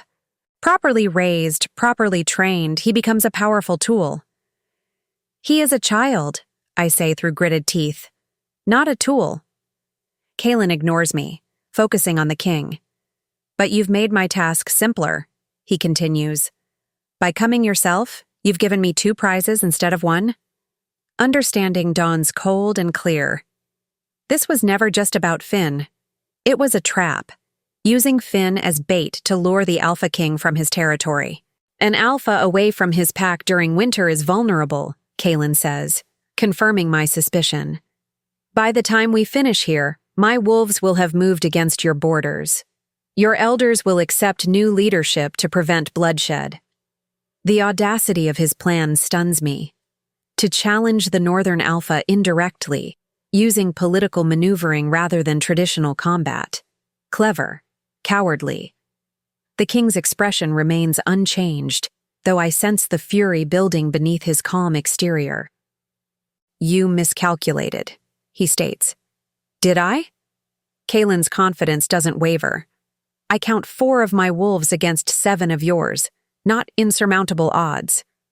"You counted wrong," comes a new voice from the doorway. Elder Vorn steps into the lodge, flanked by at least a dozen northern warriors. His ancient eyes burn with cold fury as they settle on Caelan. "The council suspected treachery," he announces. "We followed at a distance." Caelan's expression finally cracks, uncertainty replacing smug confidence. "This changes nothing," he insists. "The boy remains our bargaining piece." The king advances another step. "Release him," he commands, power resonating in his voice, "or die where you stand." The wolf holding Finn glances at Caelan, clearly reassessing his options. Finn takes advantage of the momentary distraction, stomping hard on his captor's foot. The wolf yelps in pain, his grip loosening just enough for Finn to twist free. The boy darts across the room directly toward me. Chaos erupts. Caelan shouts commands. The Blackthorn wolves lunge forward. The king meets them with deadly precision, his sword flashing in the firelight. I catch Finn in my arms, shielding him with my body as fighting explodes around us. He clings to me, trembling but unharmed. "I've got you," I whisper against his hair. "You're safe now." Northern warriors engage the Blackthorn wolves, the clash of weapons filling the small lodge. I pull Finn toward the door, seeking safety in the night beyond. A hand grabs my arm, yanking me backward. Caelan's face looms close, his features twisted with fury. "You've ruined everything," he snarls, fingers digging painfully into my flesh. I push Finn away from me. "Run," I command. The boy hesitates, terror in his eyes. Elder Vorn appears beside him, pulling him to safety as Caelan drags me back into the fray. "The Alpha King's weakness," Caelan hisses in my ear. "A rejected Omega he can't help but protect. How pathetic." I drive my elbow back into his stomach, earning a grunt of pain but not breaking his hold. His arm circles my throat, tightening dangerously. "Perhaps I'll take you instead," he threatens. "A consolation prize."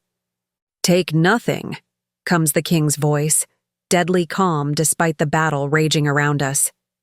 He stands before us, blood streaking his sword and splattered across his face.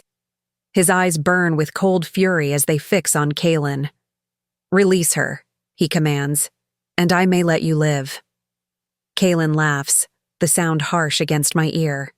"You won't risk her," he says, tightening his hold until spots dance at the edges of my vision. "Not your precious—" His words cut off in a choked gasp. I feel his body jerk behind me, his grip suddenly loosening. Warm wetness spreads against my back. I stumble forward into the king's waiting arms. Behind me, Caelan collapses to his knees, a knife protruding from his throat. Ronan stands behind him, his expression grim as he watches the Blackthorn Alpha fall face forward onto the wooden floor. Dead. Silence descends on the lodge. The fighting has ended, Northern warriors standing victorious over subdued or fallen Blackthorn wolves. The king's arms tighten around me. "Are you hurt?" he asks, voice rough with concern. I shake my head, unable to form words past the tightness in my throat. My eyes search frantically for Finn. "The boy is safe," the king assures me, reading my thoughts. "With Elder Vorn outside." Relief weakens my knees. The king supports my weight effortlessly, concern evident in his gaze. "It's over," he says softly. "They can't hurt either of you now." I nod, believing him at last. Terran is dead. Caelan is dead. The threat that has haunted us for months has finally, truly ended. The king leads me outside, where Finn waits with Elder Vorn. The moment the boy sees me, he breaks from the elder's hold, running toward us with desperate speed. I kneel to catch him, gathering his small body against mine. His arms circle my neck in a grip so tight it's almost painful. "I'm sorry," I whisper, though the fault was never his. "I'm so sorry they tricked you." Finn pulls back slightly, his eyes filled with tears and remorse. His hands move in our private language. Deceived, voice, promised. "I know," I say, understanding washing through me. "They said they could give you your voice back." He nods miserably, shame evident in his expression. I cup his face in my hands, forcing him to meet my eyes. "Listen to me," I say firmly. "You have nothing to be ashamed of. Nothing. They used your deepest wish against you. That's their shame, not yours." The king kneels beside us, his massive frame bringing him to Finn's level. "You fought bravely," he tells the boy. "You helped us find you. You never stopped fighting." Finn looks between us, hope gradually replacing shame in his eyes. His hands move again. "Home?" "Yes," the king answers without hesitation. "We're going home." The journey back to Eredan Keep takes longer, our pace measured for Finn's sake. He rides with me, his small body nestled against mine, exhaustion eventually pulling him into sleep. The king rides beside us, his presence a constant comfort in the winter landscape. When Finn sleeps deeply enough not to hear, he speaks softly to me. "He left a note," he tells me. "In his own way. Symbols drawn on parchment, hidden under his pillow where you would eventually find it." Surprise and pride wash through me. "He tried to tell us?" The king nods. Maeve found it after we left. It showed a wolf, a river, and the blackthorn mark. His expression softens with something like admiration. He's remarkably clever. Yes, I agree, tightening my arms around the sleeping child. He is. We ride in companionable silence for a time, the winter sun pale above us. Eventually, curiosity prompts me to ask, how did Elder Vorn know to follow? A smile touches the king's lips. He didn't trust Blackthorn's sudden generosity any more than we did, he explains. When we departed in haste, he gathered warriors and followed on his own authority. Fortunate for us, I observe. Indeed. The king's gaze shifts to me, something warm in his eyes despite the winter chill. Though I would have found a way, even without reinforcements. I believe him. This Alpha, this man, would move mountains to protect what he considers his. The thought sends warmth through me despite the cold. When did we become his to protect? When did his determination to keep us safe become something I rely on rather than fear? Eredan Keep appears on the horizon late the following day, its stone walls a welcome sight. Wolves gather at the gates as we approach, relief evident in their faces at their alpha's return. Maeve waits in the courtyard, rushing forward to check Finn for injuries the moment we arrive. Her stern face softens with relief when she finds him tired, but unharmed. Bath and bed for this one, she declares, helping him down from my horse. And hot food for you all.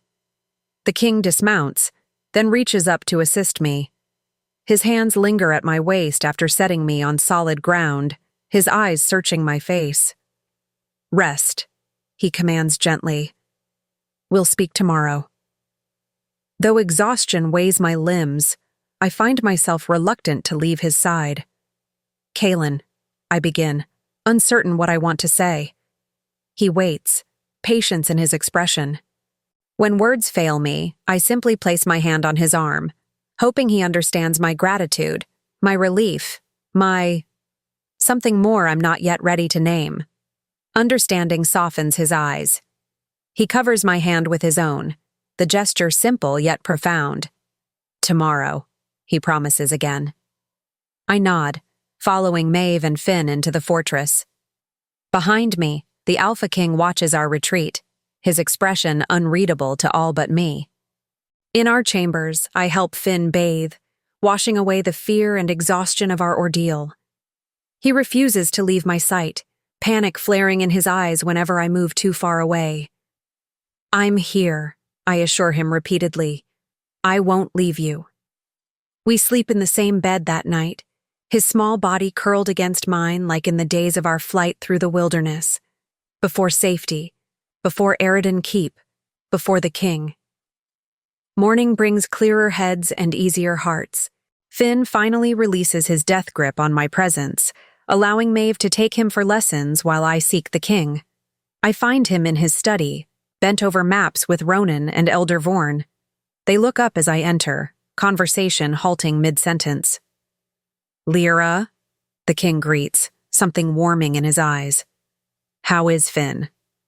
Better, I answer. The fear is fading. He nods, satisfaction evident in his expression. Good. He turns to the others. Leave us. Ronan and Elder Vorn withdraw without comment, though the ancient wolf gives me a considering look as he passes. The door closes behind them with a solid thunk. Alone with the king, I find myself suddenly uncertain.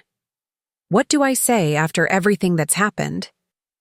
How do I express the chaotic emotions swirling within me? He saves me from my awkwardness, gesturing to a chair near the fire. Sit, he says. Please. I obey, warming my hands near the flames. He takes the chair opposite, his large frame making the furniture seem inadequate somehow. Blackthorn Pack has sued for peace, he informs me, cutting directly to business. With Caelan dead, a council now rules until a new alpha emerges. And their terms? I ask, surprised by my interest in pack politics. Formal acknowledgement of Finn as my ward, he says. Permanent renunciation of all claims to him. Non-aggression pact between our territories. Relief washes through me. You accepted? With conditions. His eyes hold mine steadily. They must acknowledge you as a full member of Northern Pack, with all rights and protections. Warmth spreads through my chest at his insistence on my security. Thank you, I say softly. He dismisses my gratitude with a slight gesture. It is your right, he states firmly. Nothing less. We sit in companionable silence for a moment, the fire crackling between us. Finally, I gather courage to ask the question that's haunted me since our return. What happens now? I ask. After everything. The king studies me, something vulnerable breaking through his usual mask of authority. That depends, he says carefully. On what you want, Lira Vale. The echo of our previous conversation sends a shiver through me. What I want, I repeat softly. Yes. His gaze intensifies, searching my face for answers I'm only beginning to understand myself. Now that safety is assured, now that the threat is gone, what do you want? The question hangs between us, weighted with possibility. For so long, survival has been my only goal, keeping Finn alive, staying one step ahead of hunters. What comes after safety? I begin, then pause, organizing chaotic thoughts into coherent words. I want Finn to grow up without fear. I want him to learn and thrive and become whatever he chooses to be. The king nods encouragingly. And for yourself? He prompts gently. What does Lira Vale want for herself? The question catches me off guard. For myself? The concept feels almost foreign after months of thinking only of Finn's welfare. I want to belong, I admit, the truth surprising even me as it emerges. Not as a possession or a status symbol, but as myself. Valued for what I am, not what I can provide. Something like hope flares in the king's eyes. And have you found that here? He asks, voice dropping lower. Do you belong, Lira? I meet his gaze steadily. I'm beginning to think I might, I answer honestly. He leans forward, intensity radiating from him like heat from the fire. And what of us? He asks, the question direct and unavoidable. What do you want of me, Lira? My heart pounds against my ribs. Fear and desire war within me. Fear of vulnerability, of pain, of loss. Desire for connection, for warmth, for him. My voice falters, then strengthens with newfound certainty. I want to know you, Caelan Dreven. Not just the Alpha King everyone fears, but the man who howls to the moon for his lost family. The man who kneels before a silent child. The man who waited in my chamber all night just to keep me safe. Something breaks open in his expression, vulnerability and hope in equal measure. He rises from his chair, crossing the small space between us. Kneeling before me, he takes my hands in his much larger ones. I am both, he says, voice rough with emotion. The king and the man, I cannot separate them. I don't ask you to, I assure him. I only ask for the chance to know all of you. At my own pace, in my own way. Understanding softens his features. His thumb traces patterns on my palm, the touch sending electricity up my arm. Time, he offers. Space. Whatever you need, Lira. I have waited 6 years to feel anything beyond grief and duty. I can wait longer for you. The generosity of his patience humbles me.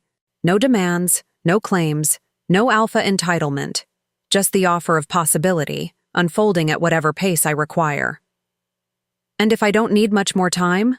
I ask, surprising us both with my boldness. Something flares in his eyes.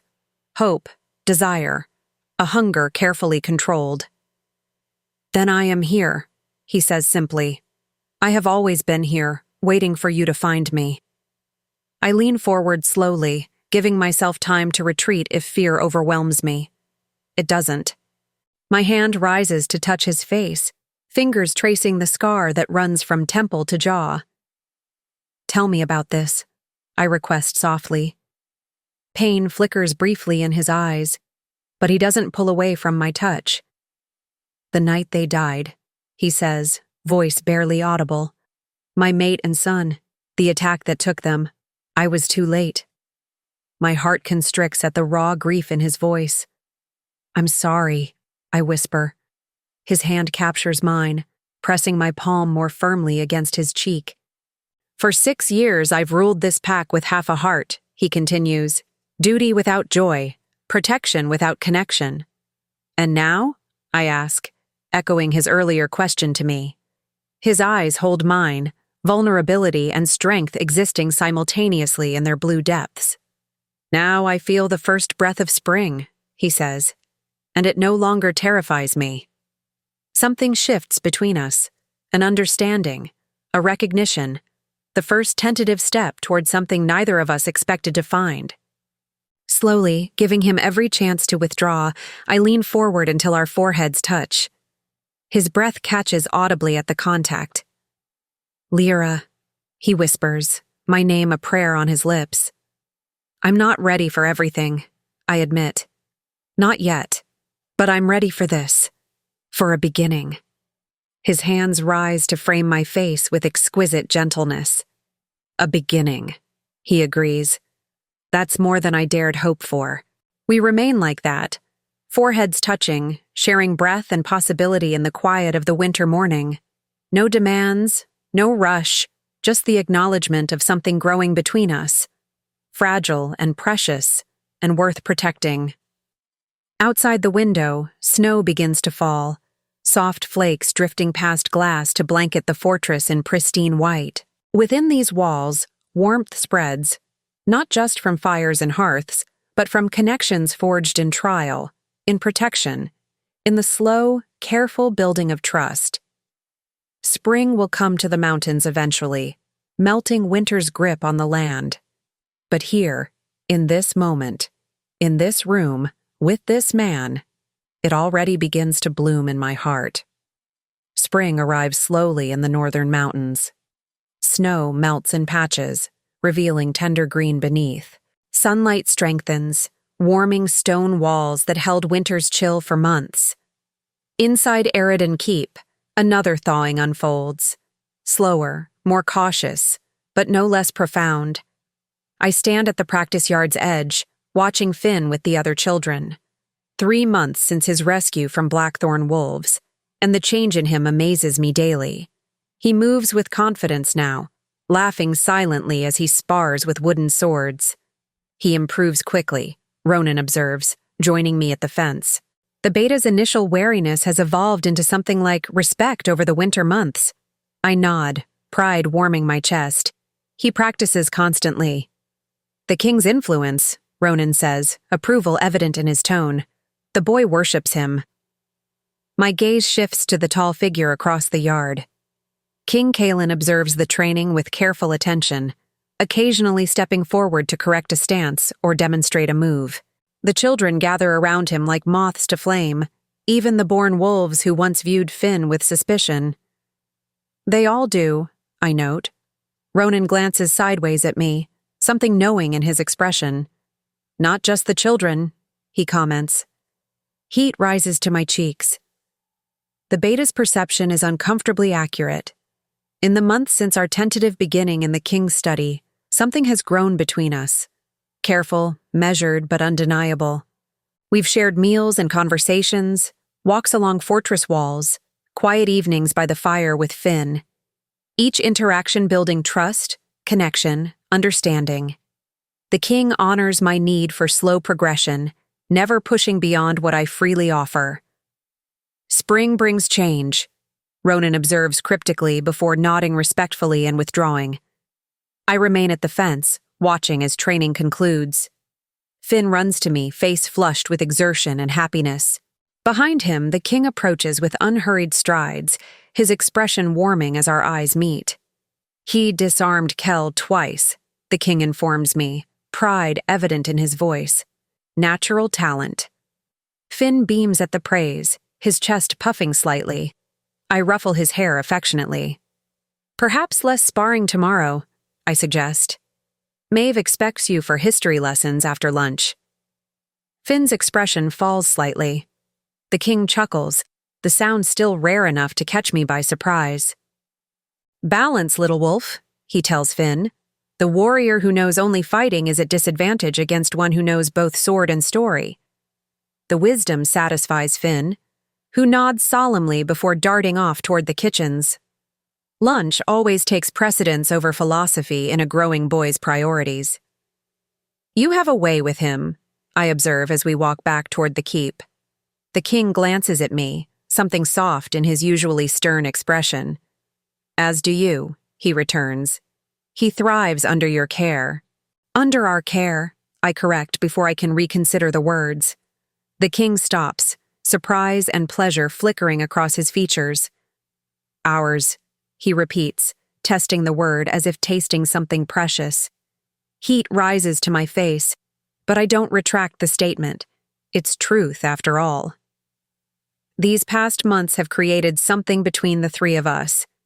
Not quite traditional family, but a unit nonetheless, bound by choice rather than blood or claim. The spring festival approaches, the king says as we resume walking. The first since... He doesn't finish the sentence, but I understand. The first since his grief began to thaw. The first he might actually participate in rather than merely oversee. Finn is excited, I offer. Maeve explained the traditions to him yesterday. The king nods, something hesitant in his bearing that I rarely witness. There is a custom, he begins carefully. The Alpha opens the dancing with a partner of his choosing. My heart skips against my ribs. Oh? I haven't participated since... Again, he leaves the sentence unfinished. But this year I thought perhaps... He stops again, turning to face me fully. For all his power, his authority, his strength, he stands before me now with vulnerability evident in his eyes. Would you stand with me? He asks directly. At the festival, as my chosen partner. The request shouldn't surprise me, yet it does. We've moved carefully around definitions, around public acknowledgments of the connection growing between us.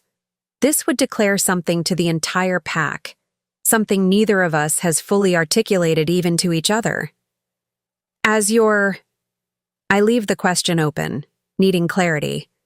His eyes hold mine, intensity and uncertainty warring in their blue depths.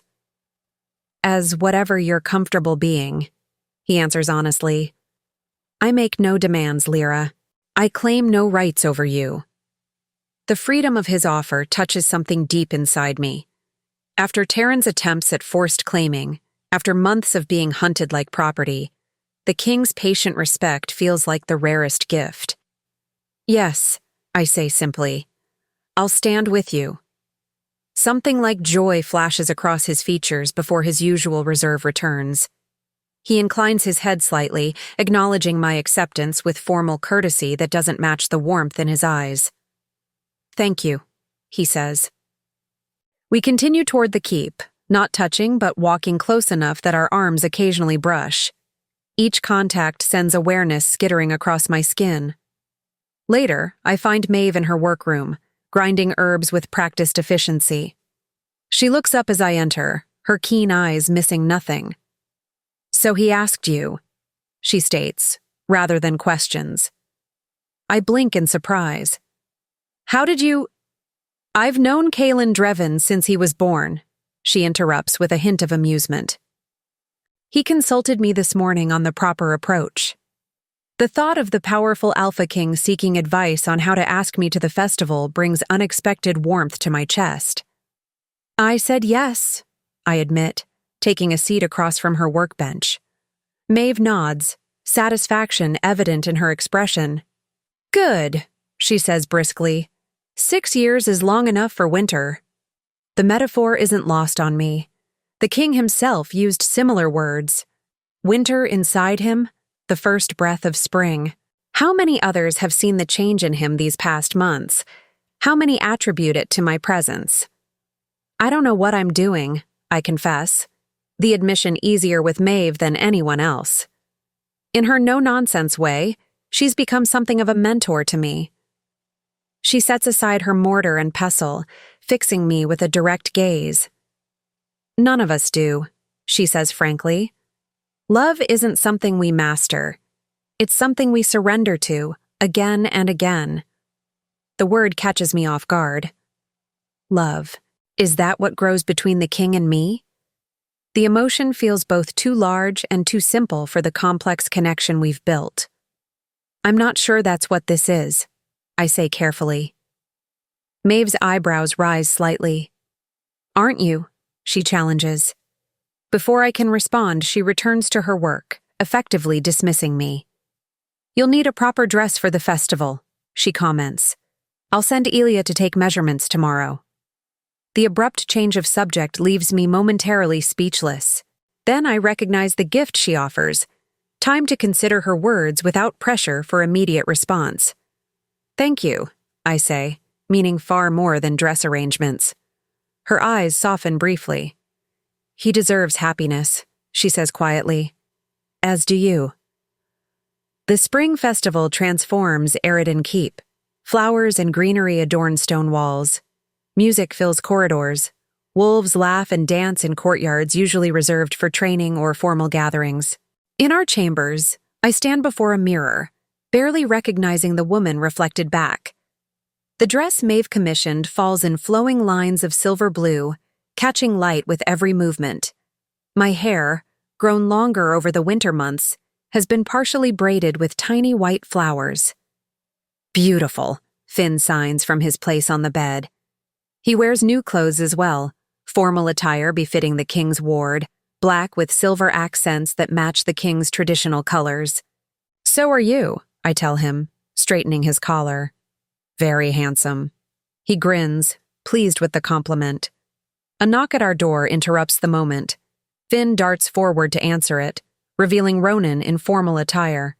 The king sends me to escort you, the beta announces, bowing slightly. His eyes widen appreciatively at my appearance.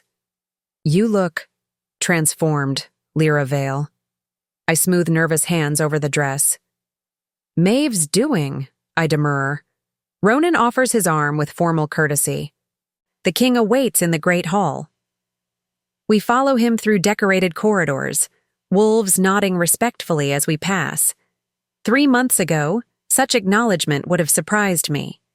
Now I accept it as my due. Earned through battle, through loyalty, through integration into pack life. The great hall opens before us, transformed from its usual austere grandeur to celebratory splendor. Flowers hang from rafters. Tables laden with food and drink line the walls. In the center, a space has been cleared for dancing. The king stands at the far end, engaged in conversation with Elder Vorn. He wears formal attire, black and silver, with the crown of the Northern Territories gleaming against his dark hair. As if sensing our arrival, he turns, conversation forgotten. His eyes find me across the crowded hall, widening slightly as they take in my appearance. Even across the distance, I feel the intensity of his gaze like physical touch. The crowd parts as we approach, whispers following in our wake. Finn walks confidently beside me, his status as the king's ward now firmly established in pack hierarchy. My king, Ronan announces formally as we reach them. Lira Vale and Ward Finn, as requested. The king barely acknowledges his beta, his eyes never leaving my face. Lira, he says, my name carrying weight beyond its single syllable. I bow my head slightly, formal respect with a hint of teasing. My king. Something flashes in his eyes, amusement, desire, affection in equal measure. He extends his hand toward me, palm up in formal invitation. You honor us with your presence, he says, voice carrying to nearby wolves. I place my hand in his, feeling the warmth and strength of his fingers as they close around mine. The honor is mine, I respond. Finn slips away to join other children gathered near the musicians. The king's eyes follow him briefly, approval evident in his expression. He grows stronger each day, he observes. In all ways, I agree. Thanks largely to you. The king's attention returns to me, something warm in his gaze. To us, he corrects quietly. Music begins, signaling the festival's formal commencement. Conversations pause as attention turns to the Alpha King and his chosen partner. Ready? He asks, voice low enough for my ears alone. Nervousness flutters in my stomach. I'm not much of a dancer, I admit. A smile touches his lips. Follow my lead, he suggests. Trust me. The choice of words isn't accidental.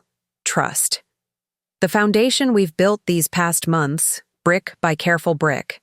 I nod, allowing him to guide me to the center of the hall. His hand settles at my waist, the other maintaining its hold on mine. My free hand rests on his shoulder, feeling the solid strength beneath formal attire. The music swells, and we begin to move. He leads with unexpected grace for such a powerful man, guiding me through steps I've never learned but somehow follow. My initial stiffness melts as we find rhythm together, moving in harmony across the wooden floor. Other couples join gradually, the dance floor filling around us. Yet it feels as though we move in our own world, connected by more than just the formal holds of traditional dance. You're full of surprises, my king, I say as he guides me through a turn. I didn't expect such skill. Something sad flickers briefly in his eyes. I once enjoyed celebration, he admits. Before grief froze him, before duty became his only purpose. I understand without elaboration. And now, I ask, the question weighted with meaning beyond dance. His eyes hold mine, vulnerability and strength coexisting in their blue depths. Now I remember why, he says simply. The music shifts to a livelier tune. More wolves join the dancing, children darting between adult couples with joyful abandon. Finn among them, his face alight with happiness I once feared he'd never know again. The king follows my gaze, a smile touching his lips at the sight. He belongs here, he says, as if he was always meant to find us. Or we him, I suggest. His hand tightens slightly at my waist. Indeed. As the evening progresses, we separate to fulfill our respective duties. The king moving among his pack, me checking on Finn and speaking with wolves I've come to know during winter months. Thea, the silver-haired elder, approaches me as I watch Finn play some complicated game with other children. You dance well with our king, she observes, her keen eyes missing nothing. He leads well, I reply diplomatically. A smile touches her aged face. Yes, she agrees. Though not everyone can follow, regardless of skill. The metaphor isn't subtle. I meet her gaze directly, recognizing the assessment in her expression. Some journeys require compatible travelers, I suggest. She nods, satisfaction evident in her bearing. Indeed. She sips from a cup of spring wine before adding, the pack approves, you know. Surprise widens my eyes. Of? Whatever grows between you and our Alpha, she states bluntly. We've watched the ice melt. We welcome the thaw. Before I can formulate a response, she moves away, leaving me with the knowledge that what I considered private has been observed by many. The thought should perhaps disturb me, but instead brings unexpected warmth. The celebrations continue well into night, fires and torches illuminating the darkness that eventually falls.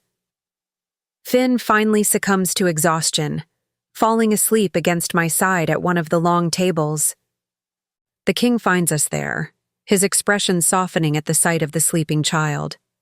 Allow me, he offers, gathering Finn's small form with careful strength. Together, we withdraw from the festival, moving through torchlit corridors toward our chambers. The king carries Finn with practiced ease, the boy's head resting trustingly against his shoulder. In our quarters, he helps settle Finn in bed, his large hands gentle as they remove the child's boots and outer clothes. I watch from the doorway, something tight and warm expanding in my chest at the domestic scene.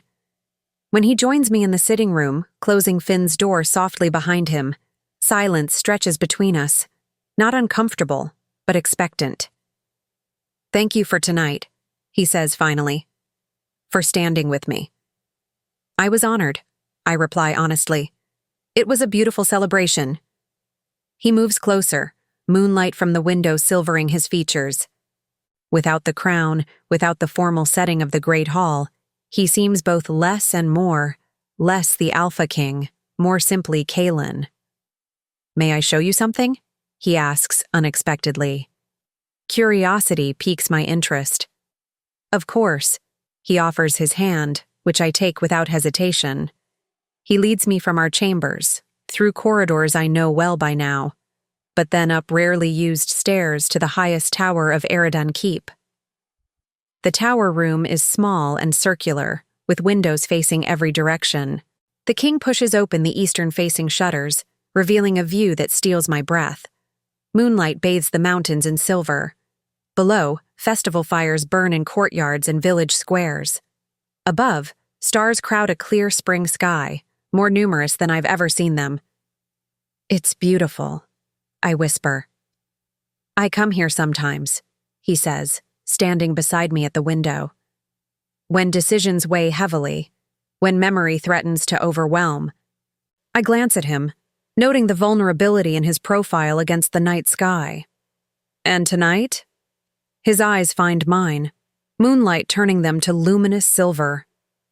"Tonight I wanted to share it with you," he says simply. The honesty of his answer touches something deep within me. 3 months of careful steps, of building trust, of respecting boundaries, have created a foundation stronger than any I've known. "Caelan," I begin, his name feeling right on my lips. "These past months have changed me," he finishes when I falter, "in ways I never expected, never hoped for." He turns to face me fully, moonlight casting his features in silver and shadow. His hand rises, hesitating before gently touching my cheek. "I make no demands," he says, voice low and intense. "I claim no rights, but I can no longer pretend what I feel is anything less than what it is." My heart pounds against my ribs, anticipation and fear warring within me. "And what is it?" I ask, voice barely above a whisper. His eyes hold mine, vulnerability and strength coexisting in their depths. "Love," he says simply. "I love you, Lira Vale." The word hangs between us, powerful in its simplicity. Not alpha possession or territorial claim, but human emotion, deep, complex, freely offered. "I don't expect you to return it," he continues when I remain silent. "I don't ask for anything you're not ready to give. I only needed you to know." My hand rises to cover his where it rests against my cheek. "How can you be so patient?" I ask, wonder in my voice. "So understanding?" A smile touches his lips, sad and tender at once. "Because love without freedom isn't love at all," he answers. "It's ownership, and you've had enough of that in your life." The wisdom and compassion in his words break something open inside me. The last wall of protection I've maintained around my heart. Tears fill my eyes, not of sadness, but of recognition. "I do," I whisper. His brow furrows slightly in confusion. "Do?" "Love you," I clarify, the admission both terrifying and freeing. "I think I have for longer than I've been willing to admit, even to myself." Wonder transforms his expression, hope blazing in eyes that held only grief when first we met. His hand trembles slightly against my skin. "Lira," he breathes, my name a prayer on his lips. Slowly, giving me every chance to withdraw, he leans forward until our foreheads touch. We stand like that, sharing breath and moonlight in the quiet tower room. "May I kiss you?" he asks, the request so gentle, so respectful, that it brings fresh tears to my eyes. In answer, I tilt my face to his. Our lips meet in the softest of touches, tentative, questioning, reverent. His hand cradles my cheek as if I'm something infinitely precious. The kiss deepens gradually, caution giving way to growing certainty. His arms encircle me with protective strength, yet I feel no entrapment, only security. My hands rest against his chest, feeling the steady beat of his heart beneath my palms. When we finally part, his eyes search mine, looking for any sign of regret or fear. He finds none. "What happens now?" I ask, echoing a question I've asked before in our journey together. A smile touches his lips. "Whatever you wish," he answers. "At whatever pace feels right to you." The freedom of his offer, the absence of alpha entitlement of male assumption, confirms what my heart already knows.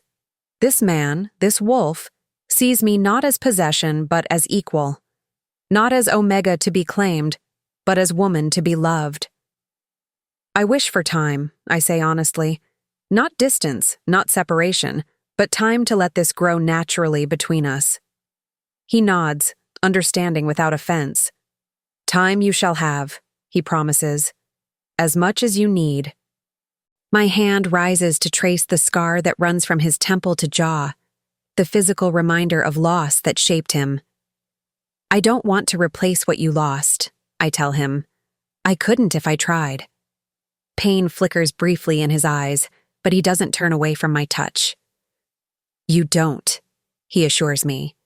"You create something new, something different, but equally precious." The wisdom in his words settles something within me, a fear I hadn't fully acknowledged until now. Not that I would be insufficient, but that I would be a mere replacement for what grief took from him. "Something ours," I suggest. His expression warms with approval. "Yes," he agrees, "uniquely ours." We return to our chambers hand in hand, moving through moonlit corridors in comfortable silence. At my door, he pauses, bringing my hand to his lips in a gesture both courtly and intimate. "Sleep well, Lira Vale," he says softly. "And you, my king," I return, a smile touching my lips at the formal address that has become something of a private jest between us. His eyes hold mine for a moment longer, filled with promises neither of us feels need to voice aloud. Then he withdraws, his steps echoing down the corridor as he returns to his own chambers. I slip into our quarters, checking on Finn before retiring to my own room. As I prepare for bed, I catch my reflection in the mirror. Cheeks flushed, eyes bright, a woman transformed not by the fine dress or carefully arranged hair, but by the certainty growing within her heart. Spring advances into early summer. The mountains bloom with wildflowers and verdant growth. Life awakens from winter's long slumber, stretching toward sun and warmth. Our relationship unfolds with similar organic progression. The king and I spend time together daily, sometimes with Finn, sometimes alone. Walks along fortress walls, quiet conversations by evening fires, occasional kisses stolen in private moments. The pack accepts the development without comment, though I sometimes catch knowing glances between elders or warriors. What started as tentative connection has become acknowledged reality. Their Alpha King has chosen a partner, not through traditional claiming, but through mutual respect and growing love. Finn thrives in the certainty of our unusual family unit. His nightmares have largely ceased. He trains with other children, studies with Maeve, even joins hunting parties on occasion under careful supervision. His voice remains silent, but his communication grows increasingly sophisticated.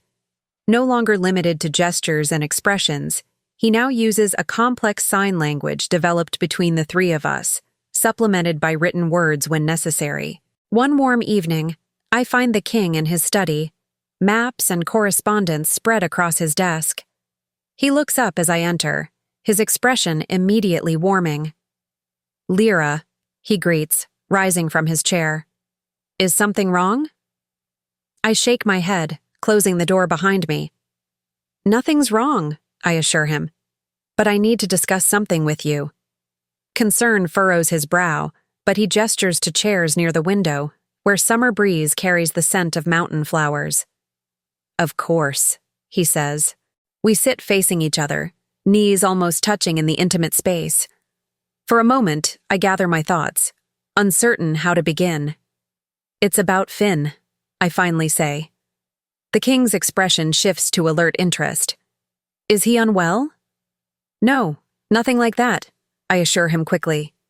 "He's healthier and happier than I've ever seen him." Relief softens his features. "Then what concerns you?" I take a deep breath, organizing chaotic thoughts into coherent words. "Maeve mentioned something yesterday," I begin, "about healers in the Eastern Valleys who specialize in voice restoration." The king's eyebrows rise slightly in surprise. "You're considering taking him there?" "I'm considering asking your opinion," I correct gently. "He's your ward after all." Something like pride flashes in his eyes at my acknowledgement of his formal relationship with Finn. "You've always been his primary guardian," he says. "I would not make such a decision without your full agreement." The respect in his words warms me, even as I push forward with the difficult discussion. Maeve says their methods are unconventional, something between healing and ritual. "I know of them," the king acknowledges. "They work with old magic, primal wolf connections." "Do you believe in such things?" I ask curiously. A smile touches his lips. "I've seen enough in my years to keep an open mind," he says. "Some rituals have power beyond our understanding." I nod, considering his words carefully. "Finn has adjusted so well to his silence," I say. "Part of me fears disrupting that balance, yet if there's a chance to give him back what was taken—" "You fear making the wrong choice," the king observes with characteristic perception. "Yes," I admit. "Either way seems to carry risk." He considers this, his expression thoughtful. "Perhaps," he suggests carefully, "we should ask Finn what he wants." The simplicity of his solution surprises me. "You think he's old enough to decide for himself?" "I think his voice is the matter in question," the king responds. "Seems only right he should have say in whether to pursue its return." Wisdom and compassion balance in his words. I reach for his hand, twining our fingers together in gratitude for his insight. "You're right," I acknowledge. "Of course you're right." His thumb traces patterns on my palm, sending warmth up my arm. "When will you ask him?" "We," I correct gently. "When will we ask him?" Pleasure warms his eyes at my inclusion. "Tonight, then," he suggests. "After dinner." Later, with Finn settled between us before the fire in our chambers, we present the possibility. His eyes widen as he understands what we're suggesting. A journey to healers who might restore his voice. His hands move in quick, precise motions. Questions about distance, time, probability of success. We answer honestly, including the uncertainties and risks involved. "The choice is yours," I tell him when we've explained everything Maeve shared. No pressure either way. Finn's gaze moves between us, solemn consideration in his young face. Then his hands form a simple response that brings tears to my eyes. "Family goes together?" The king answers without hesitation. "Yes," he promises. "All three of us, if you choose this path." Finn nods, decision made with childish certainty. Then I want to try. Preparations begin immediately. The journey to the Eastern Valleys will take at least a week each way, plus whatever time the healers require. The king arranges for Elder Vorn to oversee pack matters in his absence, an unprecedented delegation of authority that raises eyebrows among council members. The Alpha leaves his territory during summer? Elder Marin questions during planning discussions. The Alpha accompanies his ward on a healing journey, the king corrects firmly. The precedent is ancient and established. No further objections arise. The king's word remains law, even in this unusual circumstance. Our departure takes place at dawn on the summer solstice, a date chosen by the healers for its auspicious energy. We travel lightly but well prepared, a small guard accompanying us for the first portion of the journey. As we pass through the fortress gates, I glance back at stone walls that once represented captivity, but now mean safety. Home. The thought no longer surprises me as it once did. Having doubts? The king asks, bringing his horse alongside mine. I shake my head. Just appreciating how much has changed, I answer honestly. Last time I left those walls, it was to chase after Finn. And now we journey together, he observes, satisfaction evident in his tone. All three of us. Finn rides ahead with Ronan, pointing excitedly at wildlife visible among the trees. His enthusiasm for the adventure outweighs any apprehension about its purpose. Do you really believe these healers can help him? I ask, voicing the doubt I've kept private until now. The king considers before answering, his honesty one of the qualities I've come to value most. I believe in possibility, he says finally. After everything we've survived, how can I not? His words settle something within me. Whatever outcome awaits in the eastern valleys, we face it together. Not alpha and omega, not king and subject, but partners in shared purpose. The journey unfolds more pleasantly than any travel in my memory. Without pursuit or fear driving our pace, we take time to appreciate the summer landscape. Finn collects interesting stones and flowers, his face alight with discovery.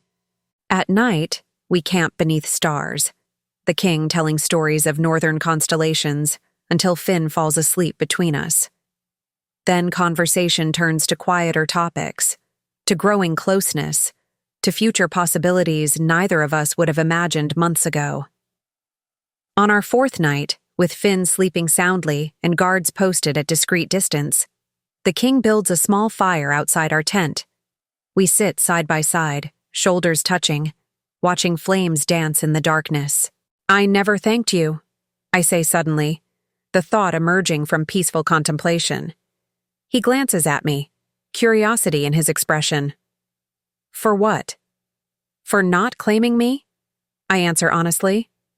You could have, as Alpha, as the one who offered protection. Most would have demanded something in return. His expression sobers. I never wanted you as a possession, Lira, he says quietly. From the beginning, even before I understood what grew between us, I wanted you free. Why? I press, genuinely curious. When everything in wolf hierarchy in alpha nature encourages the opposite? He considers this, his gaze returning to the fire. Perhaps because I know the cost of loss, he says finally.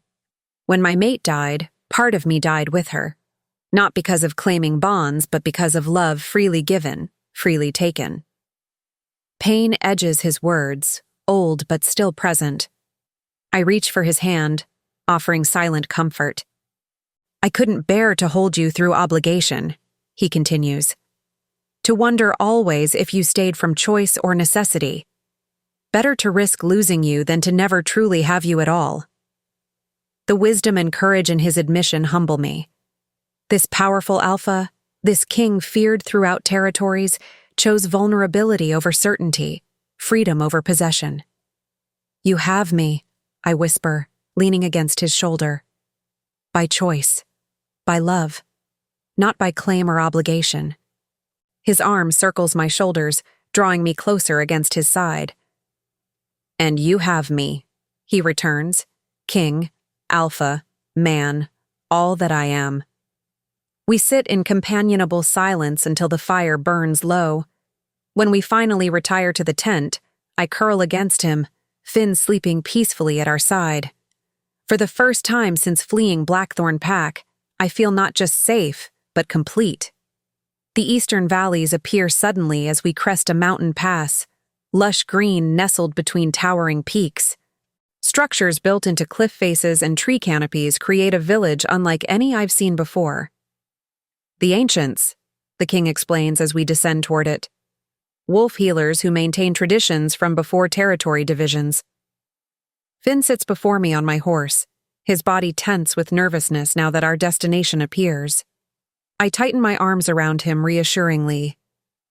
Remember, I whisper against his hair. Whatever happens, we love you exactly as you are. He nods, some tension leaving his small shoulders. Wolves emerge to greet us as we approach, not with weapons or suspicion, but with calm curiosity. Their dress differs from northern styles, flowing fabrics in earth tones, adorned with bones and feathers that seem more ceremonial than decorative. An ancient female approaches as we dismount. White hair falls in complex braids to her waist. Lines map her face like rivers cutting through valleys. Her eyes, though clouded with age, miss nothing as they assess our party. "Alpha King of the North," she greets, her voice surprisingly strong. "You journey far from your territory." The king inclines his head respectfully. "Elder Sora," he returns, "we come seeking your wisdom." Her gaze shifts to Finn, who partly hides behind my legs. "The silent child," she observes. "Yes, we received your messenger. The solstice timing was wise." She kneels, bringing herself to Finn's level, a gesture of respect that surprises me from one so clearly revered. "Will you come forward, little wolf?" she asks gently. Finn looks up at me questioningly. At my encouraging nod, he steps forward, facing the ancient healer with cautious curiosity. Elder Sora studies him without speaking, her eyes seeing more than physical appearance. After a long moment, she nods slightly. "There is damage," she states. "Old, deep, but not beyond reaching." Hope flutters in my chest.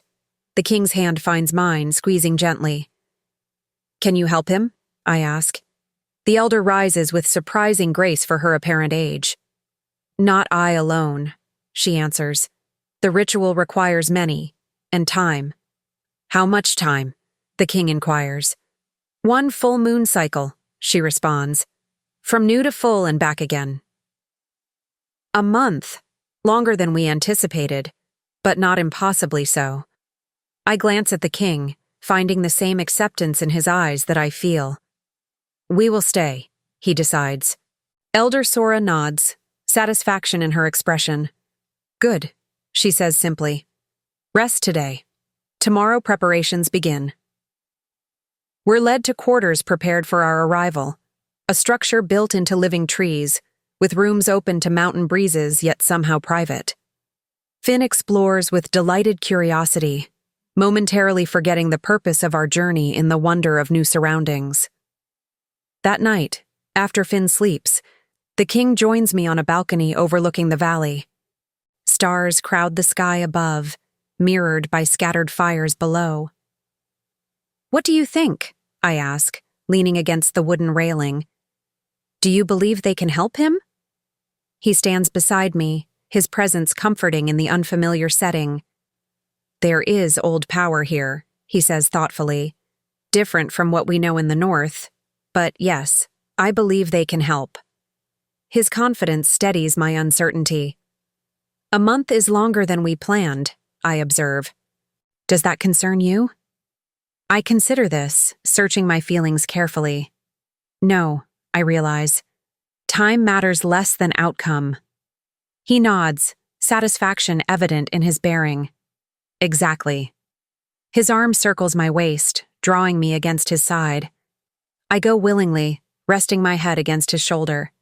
These casual touches have become natural between us, comfort and connection freely exchanged. "Whatever happens," he says quietly, "we face it together." The promise warms me more than any fire could. Together, I agree. The next days bring strange preparations. Elder Sora and other healers examine Finn thoroughly, their methods unlike any healing practices I've witnessed before. They use herbs and chants, crystals and bone talismans, ancient rituals whose meanings remain mysterious to outsiders. They explain little, answering questions with cryptic statements or knowing smiles. Yet their genuine care for Finn remains evident, and he responds with growing trust. "The damage comes from fear," Elder Sora tells us after several days of examination. "Terror so profound it severed connection between mind and voice."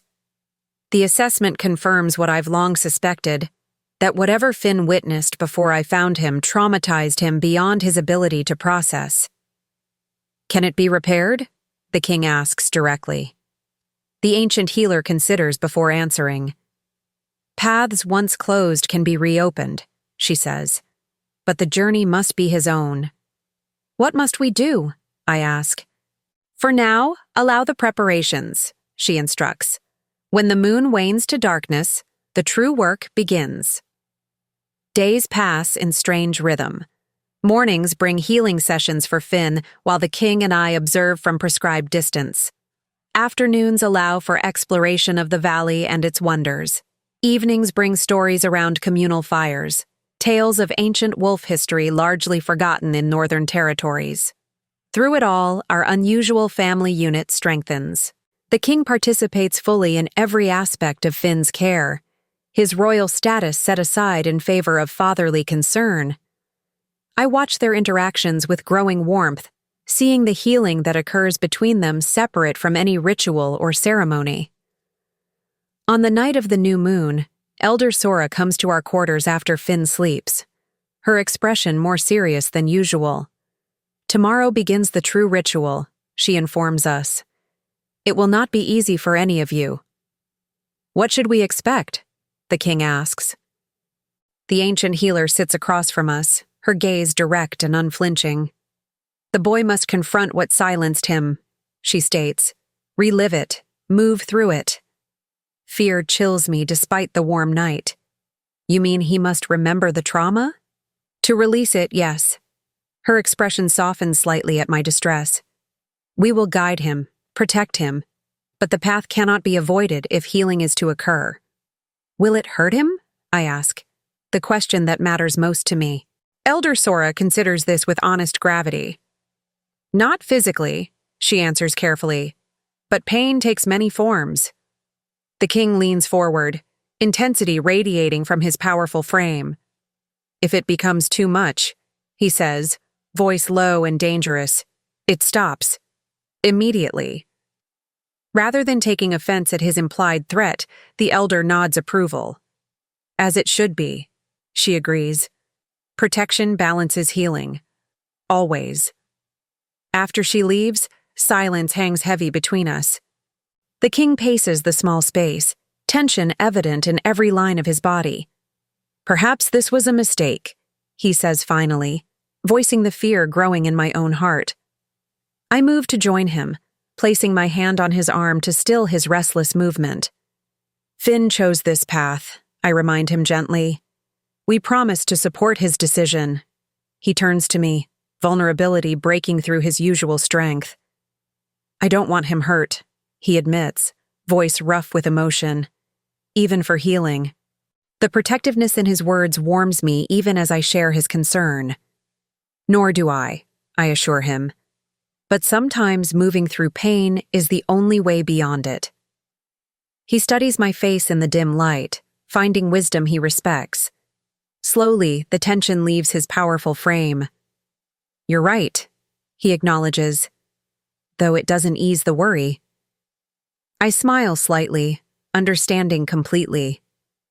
That, I suspect, is parenthood, I observe. Worry without end. Something shifts in his expression.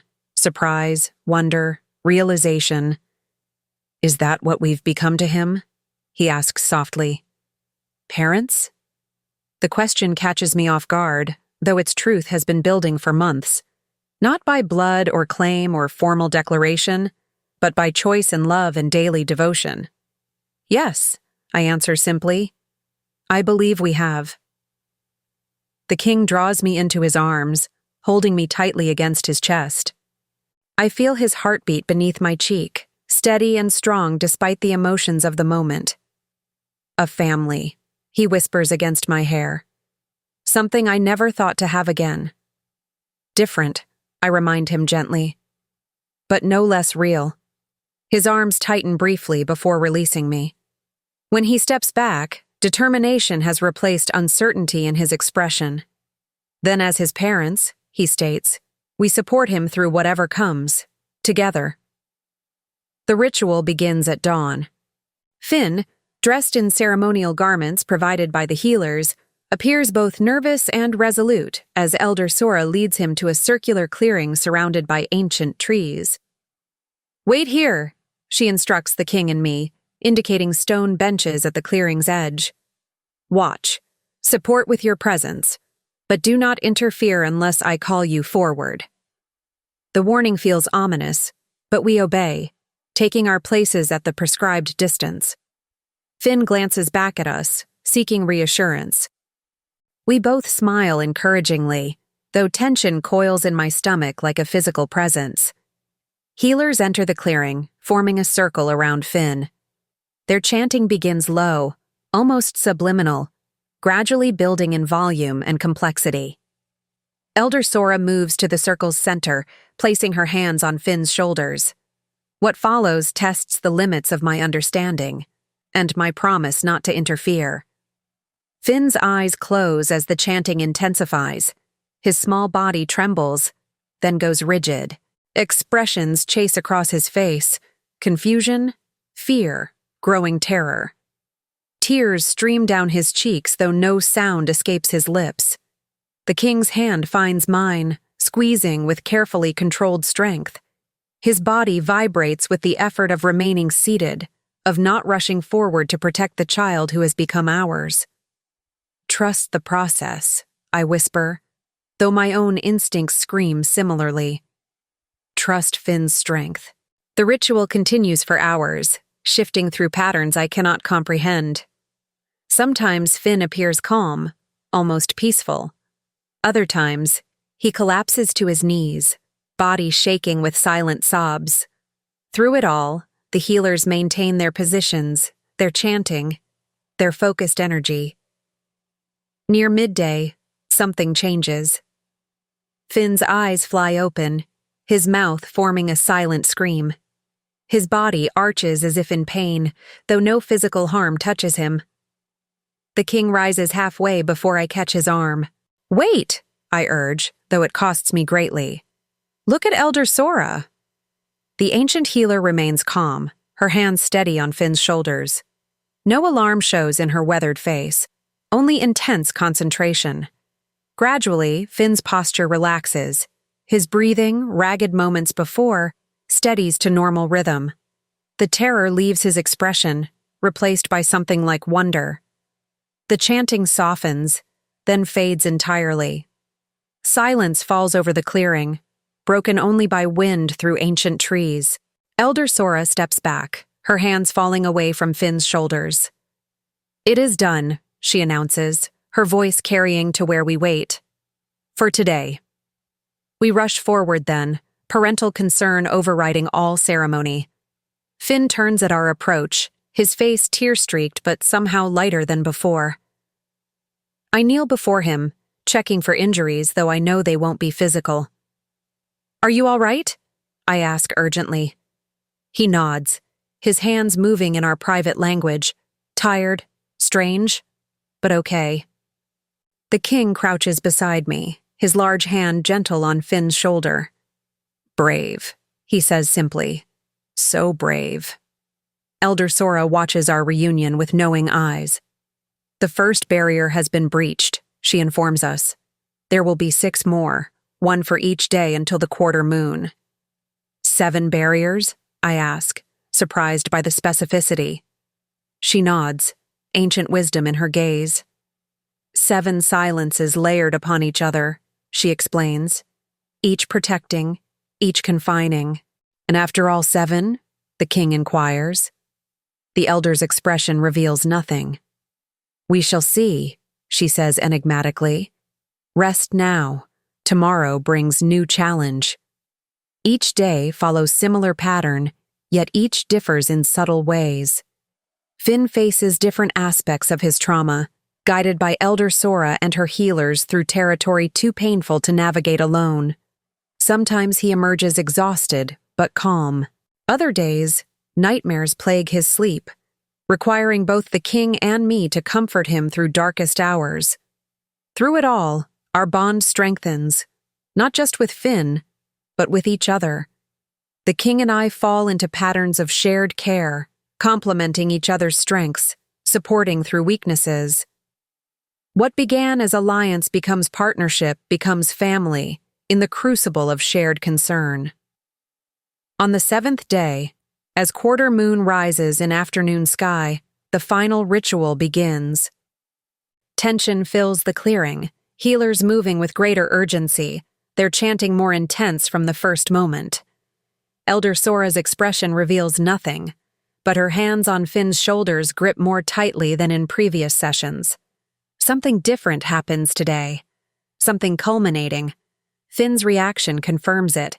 His body trembles more violently, tears flowing freely down his face.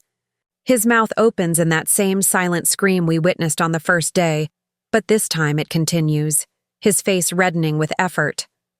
The king half rises again, paternal protection overriding promised patience. I place my hand on his arm, though my own instincts scream equally to intervene. "Almost there," I whisper, sensing truth in the words, though I cannot explain how. The chanting reaches crescendo. Elder Sora's voice rises above the others, words in language I don't recognize but somehow understand in my deepest being. Words of release, of freedom, of return. Finn's eyes fly open, wider than I've ever seen them. His chest expands on massive inhale. Then, like dam breaking after years of contained pressure, sound erupts from his throat. Not words, not yet, but sound, raw, primal, agonized. The scream he's held inside since whatever terror silenced him years ago. The sound pierces me like physical pain. Beside me, the king flinches as if struck, but neither of us moves to stop it, recognizing the necessity of release. The scream continues until Finn has no breath left. He inhales raggedly, then again, softer this time, more sob than scream. Again and again, the sound diminishes, transforming from raw agony to grief to eventually, exhausted whimpers. Elder Sora holds him throughout, her ancient face wet with tears of her own. When finally he quiets, she looks toward us and nods once. We rush forward, gathering Finn between us. His small body trembles with aftermath, but something has changed. Something fundamental has shifted within him. "Lira," he whispers against my shoulder, his voice rusty from disuse but unmistakably real. "Caelan." Our names, the first words from his lips in the years I've known him. The king's arms tighten around both of us, his face buried in Finn's hair to hide the emotion breaking through his usual control. "We're here," I manage past the tightness in my throat. "We've got you." "Home," Finn says, the second word as precious as the first. "Wanna go home?" The king raises his head, meeting my gaze over Finn's tousled hair. Wonder and joy war with lingering concern in his expression. "Soon," he promises. "When you're stronger." Elder Sora approaches, her ceremonial demeanor softened by evident exhaustion. "The path is opened," she tells us, "but healing continues. He should remain until full moon to strengthen what has been restored." Another week. The request feels reasonable after witnessing the intensity of today's breakthrough. "Of course," I agree, looking to the king for confirmation. He nods, his focus never leaving Finn. "Whatever he needs." The remaining time passes in gentler rhythm. Finn receives daily treatments from the healers, but these lack the intensity of the first 7 rituals. His voice strengthens gradually, not continuous speech, but words emerging with increasing frequency and clarity. He speaks of what silenced him only once, in halting sentences shared with Elder Sora, while the king and I listen with breaking hearts. Witnessing his mother's murder by Terran's wolves, hiding, silent with terror, as they searched for him. The human woman who found him after, caring for him until illness took her. "You did everything right," the king tells him, kneeling to meet his eyes directly. "Your silence protected you when nothing else could. But you don't need it anymore," I add gently. "You're safe now." Finn considers this, wisdom beyond his years in his solemn gaze.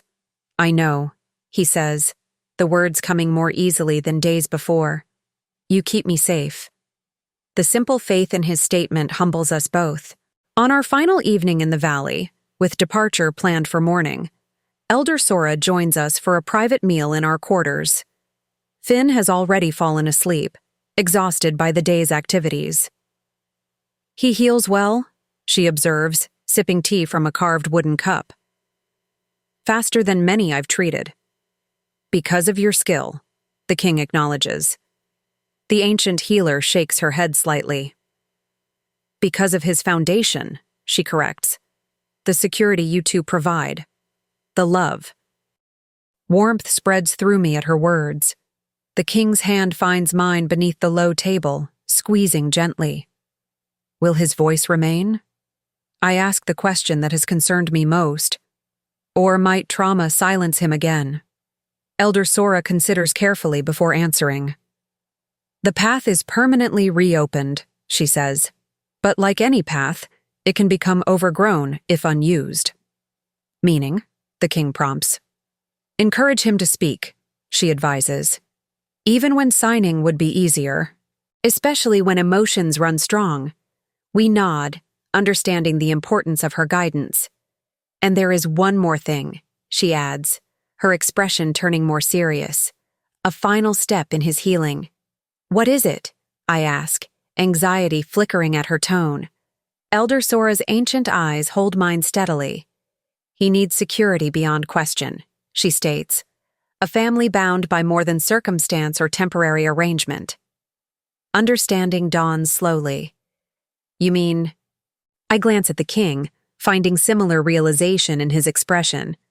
Formal adoption, she confirms, by both of you. Together. The implication hangs between us. Not just adoption of Finn, but formalization of our relationship as well. The king and I have grown closer during our time in the valley, but have not discussed permanent bonds or future commitments. I'll leave you to consider, Elder Sora says, rising with her characteristic grace. The choice, as always, remains yours. After she departs, silence stretches between us. The king's hand remains around mine, his thumb tracing absent patterns on my skin. She's right, he says finally, voice low in the quiet room. About Finn needing permanence. I nod, unable to dispute the wisdom. Yes.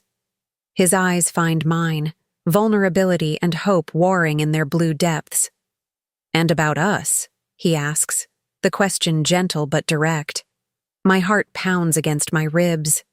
This moment has approached gradually over months of growing closeness, yet still catches me unprepared. What are you asking, Caelan? I need clarity, certainty before I can answer. He shifts to face me fully, taking both my hands in his. I'm asking if you would consider a formal bond, he says simply. Not just for Finn's sake, though that matters greatly, but for us. As mates? The word carries weight, significance beyond ordinary partnership. As equals, he corrects gently. As partners in all things. Finn's parents, each other's chosen. The distinction matters, not possession or hierarchical claim, but mutual choice, equal commitment. I love you, Lira Vale, he continues when I remain silent. I have for longer than I was willing to admit, even to myself. But I make no demands. I claim no rights. The choice must be yours, freely made. The freedom of his offer, consistent from our first tentative steps to this moment of potential permanence, decides me. Yes, I say simply. Surprise and joy transform his expression. Yes? I smile, certainty replacing anxiety in my heart. Yes to being Finn's parents. Yes to partnership. Yes to you, Caelan Dreven, in all ways. He draws me into his arms with gentle strength. When our lips meet, the kiss carries promise beyond passion, commitment, future, family, home. Our return to Eredan Keep takes place under full moonlight, timing recommended by Elder Sora for its auspicious energy. Finn rides with the king for the final approach, his voice occasionally breaking silence with observations or questions. The fortress appears on the horizon, stone walls gleaming silver in moonlight. My heart quickens at the sight, recognition flowing through me without reservation or doubt. Home. Wolves gather in the courtyard as we arrive, word of our approach having preceded us. Ronan steps forward, bowing to his king before turning curious eyes to Finn. "Welcome home, young wolf," he greets formally. "Thank you," Finn responds, his voice still slightly raspy but clear. Gasps and murmurs spread through the gathered pack. The miracle they've heard rumors of confirms itself in two simple words. Maeve pushes through the crowd, her stern face softening at the sight of us. "About time you returned," she states, though the relief in her eyes belies the gruff greeting. The boy needs proper feeding after mountain travel. Finn grins at her familiar scolding. "Missed you too, Maeve." Her expression cracks into rare smile. "Impudent pup," she returns, though her tone holds nothing but affection. "Come, food awaits." As we move through the fortress toward our chambers, wolves offer greetings and welcome. Some comment on Finn's voice, others simply express joy at our return. The acceptance feels natural now, where once it would have surprised me. In our quarters, Maeve has prepared a welcoming feast. Hot food, fresh bread, comforts missed during wilderness travel. Finn eats with enthusiasm, occasionally practicing his new voice with comments or questions. Later, when he finally succumbs to exhaustion, the king and I stand in the sitting room, momentarily alone for the first time since our return. "Welcome home," he says softly, drawing me into his arms. I go willingly, resting my head against his chest. "It feels right," I admit. "Coming back here." His arms tighten slightly around me. "It is right," he affirms. "This is where we belong, all three of us." The certainty in his voice matches my own feelings. What began as reluctant sanctuary has become home in every sense that matters. "When should we tell them?" I ask, thinking of the commitment we made in the Eastern Valley. About the adoption. About us. The king, Caelan, my Caelan, considers this. "The autumn equinox approaches," he says thoughtfully. "Traditionally, a time of harvest celebration and new beginnings." Appropriate, I agree. His hand tilts my face upward, eyes searching mine in the dim light. "Until then," he says, voice dropping lower, "we have time to adjust, to prepare, to simply be together." The promise in his words sends warmth through me. "Together," I echo, the word containing all our future within its syllables. His kiss tastes of homecoming, of promise, of future unfolding before us. When we part, his eyes hold mine with intensity that still quickens my pulse after months of growing closeness.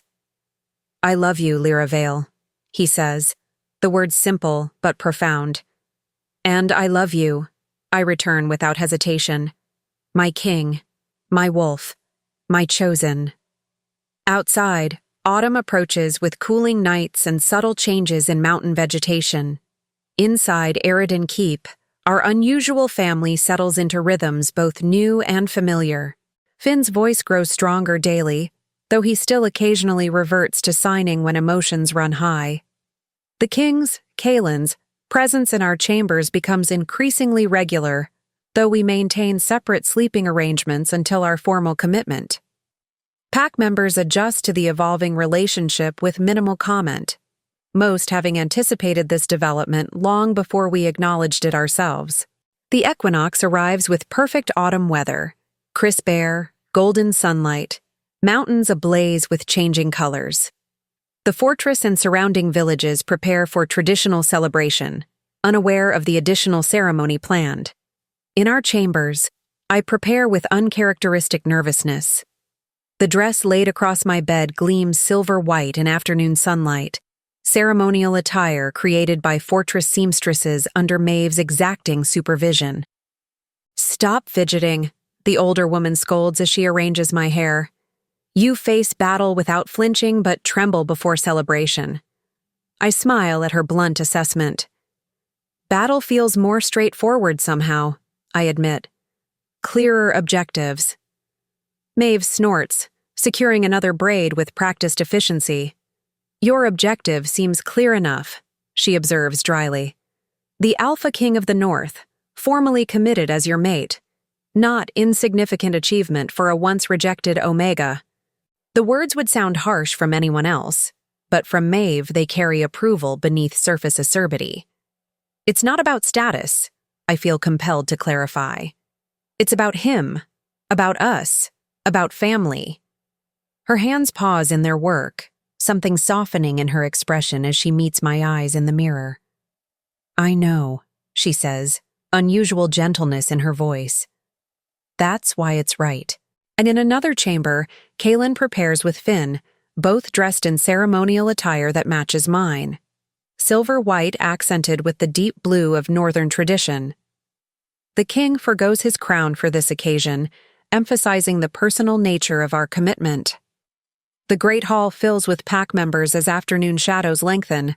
Wolves from all ranks gather to witness an event unprecedented in northern history, their Alpha King choosing a mate not through traditional claiming, but through mutual commitment and equality.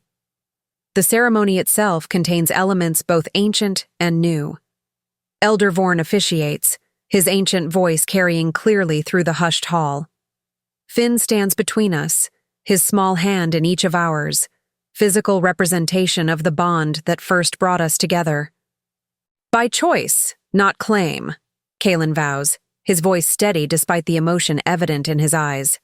By love, not law. I bind myself to you, Lira Vale, as equal, as partner, as mate in all things. By trust, not fear, I return, the words we crafted together flowing naturally. By respect, not submission, I bind myself to you, Caelan Dreven, as equal, as partner, as mate in all things. Together, we turn to Finn, kneeling to bring ourselves to his level, the Alpha King and his chosen mate, humbling themselves before the child who changed everything.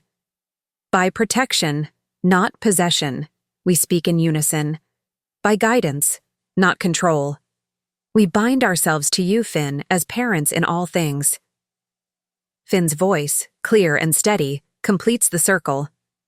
By love, not blood, he says, the words practiced carefully in recent days. By choice, not chance. I bind myself to you both, as family in all things. Elder Vorn binds our hands with silver cord, ancient symbol of commitment that predates territories and pack divisions. Not restraint, but connection. Not claiming, but chosen bond. What has been joined by choice, he pronounces formally. Let no power or prejudice divide. The hall erupts in celebratory howls, wolves acknowledging the completion of something many witnessed developing over months of gradual change. No surprise, only affirmation of what already existed in all but formal recognition. The celebration continues through evening and into night. Music, dancing, feasting that incorporates both traditional elements and new adaptations. Finn remains awake longer than usual, his joy evident in constant chatter and laughter that once seemed impossible. When he finally succumbs to exhaustion, we carry him to chambers that now officially belong to all three of us. Family quarters in the northern wing, spacious enough for privacy, yet connected by shared spaces. After settling him in bed, Caelan and I stand in the moonlit sitting room, finally alone. The silver cord still binds our hands, tradition dictating it remain until sunrise after commitment ceremony. My wife, he says, testing the word with wonder in his voice. My mate. My husband, I return, equally marveling at terms once unimaginable for a rejected Omega. My chosen. He draws me toward chambers that are now ours alone, his eyes holding promise and tenderness in equal measure. The silver cord between us stretches but doesn't confine as we move together through moonlight. Are you happy, Lira Vale? He asks, vulnerability still present despite all assurances. I consider the question with honesty he deserves. From desperate flight through winter forest to royal maid and mother, my journey defies all expectation, Yet through every impossible turn, something grew within me. Strength, certainty, love beyond fear. Yes, I answer simply. In ways I never imagined possible. His smile warms me more than any fire could. His kiss tastes of promise, of future, of forever chosen rather than claimed or commanded. Outside our window, autumn moon bathes northern mountains in silver light. Within these walls, within this fortress that has become home, our unusual family rests in security hard-won and fiercely protected. The Alpha King's frozen heart, thawed by unexpected love. The rejected Omega's wounded spirit, healed by respect freely given. The silent child's voice, restored by protection without possession. Winter will return to these mountains eventually, snow-blanketing forests and valleys in pristine white. But within Eredan Keep, spring has permanently taken root, in awakened hearts, in chosen bonds, in family forged through trial and triumph. Home at last, for all of us. 6 months later, spring returns to the northern mountains. Snow melts from southern slopes, revealing tender green growth beneath. Birds return from winter migration, their songs filling previously silent forests. In the highest tower of Eredan Keep, I stand at eastern windows, watching dawn light touch distant peaks. Behind me, Caelan sleeps, his powerful frame relaxed in rare, complete peace. 6 months of formal commitment have deepened what began in cautious steps. Trust becoming certainty, attraction becoming devotion, connection becoming something I once thought impossible for someone bearing rejection's scar. My hand rises to my neck, touching smooth skin where the mark once declared me unworthy. Healed, not by magic or ritual, but by time and acceptance and love freely given. A sound from the adjoining chamber draws my attention, Finn stirring with the dawn. His voice, now strong and clear, calls my name in question. Here, I answer, moving toward connecting doors, watching the sunrise. He appears in rumpled sleeping clothes, hair tousled from rest. At 8 years old, he grows taller each month, baby softness giving way to the beginnings of the young man he will become. Is father still sleeping? He asks, voice carefully modulated to avoid waking Caelan. The term still warms me each time he uses it. Father, mother, titles chosen rather than bestowed by blood. Family created through intention rather than accident of birth. Yes, I confirm, smiling at his consideration. Council meetings ran late last night. Finn nods, understanding developing for the responsibilities that come with his father's position. He moves to stand beside me at the window, his hand slipping naturally into mine. Spring comes early this year, he observes, eyes tracking a hawk's flight across valley below. Nature has its own timing, I respond. We can only accept and adapt. He considers this with the thoughtfulness that continues to surprise those who know him only as the king's son. Like us, he suggests, coming together when we did, not planned, but right. Wisdom beyond his years flows naturally from the child who endured silence for so long. I squeeze his hand gently, recognizing truth in his observation. Exactly like us, I agree. Arms encircle us both from behind. Caelan awake and moving with his characteristic silence despite his size. He rests his chin atop my head, completing our circle with natural ease. Good morning, he murmurs, voice still rough with sleep. Finn leans back against him, accepting the embrace without hesitation. We tried not to wake you. The bed grew cold without your mother, Caelan responds, affection warming his tone. What conspiracies do you two plot so early? I smile, turning within his arms to face him. Philosophical observations on timing and nature, I inform him. Nothing requiring alpha intervention. His eyebrow rises slightly at my teasing tone. Fortunate, he returns. My jurisdiction extends only to practical matters before breakfast. Finn laughs, the sound still precious after years of silence. Then I have a practical matter, he announces. I'm hungry. Caelan releases me to ruffle our son's hair affectionately. A crisis indeed, he agrees with mock seriousness. One requiring immediate attention. Together we move to the sitting room, where morning meal awaits on a low table. Servants no longer knock before entering our chambers, having learned early in our commitment that the Alpha King and his mate prefer informality in private spaces. As we eat, conversation flows easily between us. Finn's training progress, upcoming council matters, plans for garden expansion in the lower courtyard. Family conversation, ordinary and precious in its very normality. Later, as Finn departs for morning lessons with Maeve, Caelan draws me back into his arms. His kiss tastes of honey from breakfast bread and something uniquely him that still quickens my pulse after months of intimacy. Happy? He asks, the question less uncertain than in early days but still occasionally offered. I consider with honesty he deserves, and I value. From desperate flight to royal mate, from rejected Omega to equal partner, my journey defies all expectation. Yet through every impossible turn, something grew stronger within me. Certainty, purpose, love beyond fear. Yes, I answer simply, the truth requiring no elaboration between us. In all ways. His smile warms me more than spring sunshine ever could. Outside our window, the northern mountains emerge from winter's grip, life returning to landscapes long dormant beneath snow. Within these walls, within this fortress that has become home, our family, unusual, unexpected, unbreakable, begins another day in safety, hard-won and fiercely protected. The rejected Omega and the Alpha King. An unlikely pairing that defied tradition, hierarchy, expectation.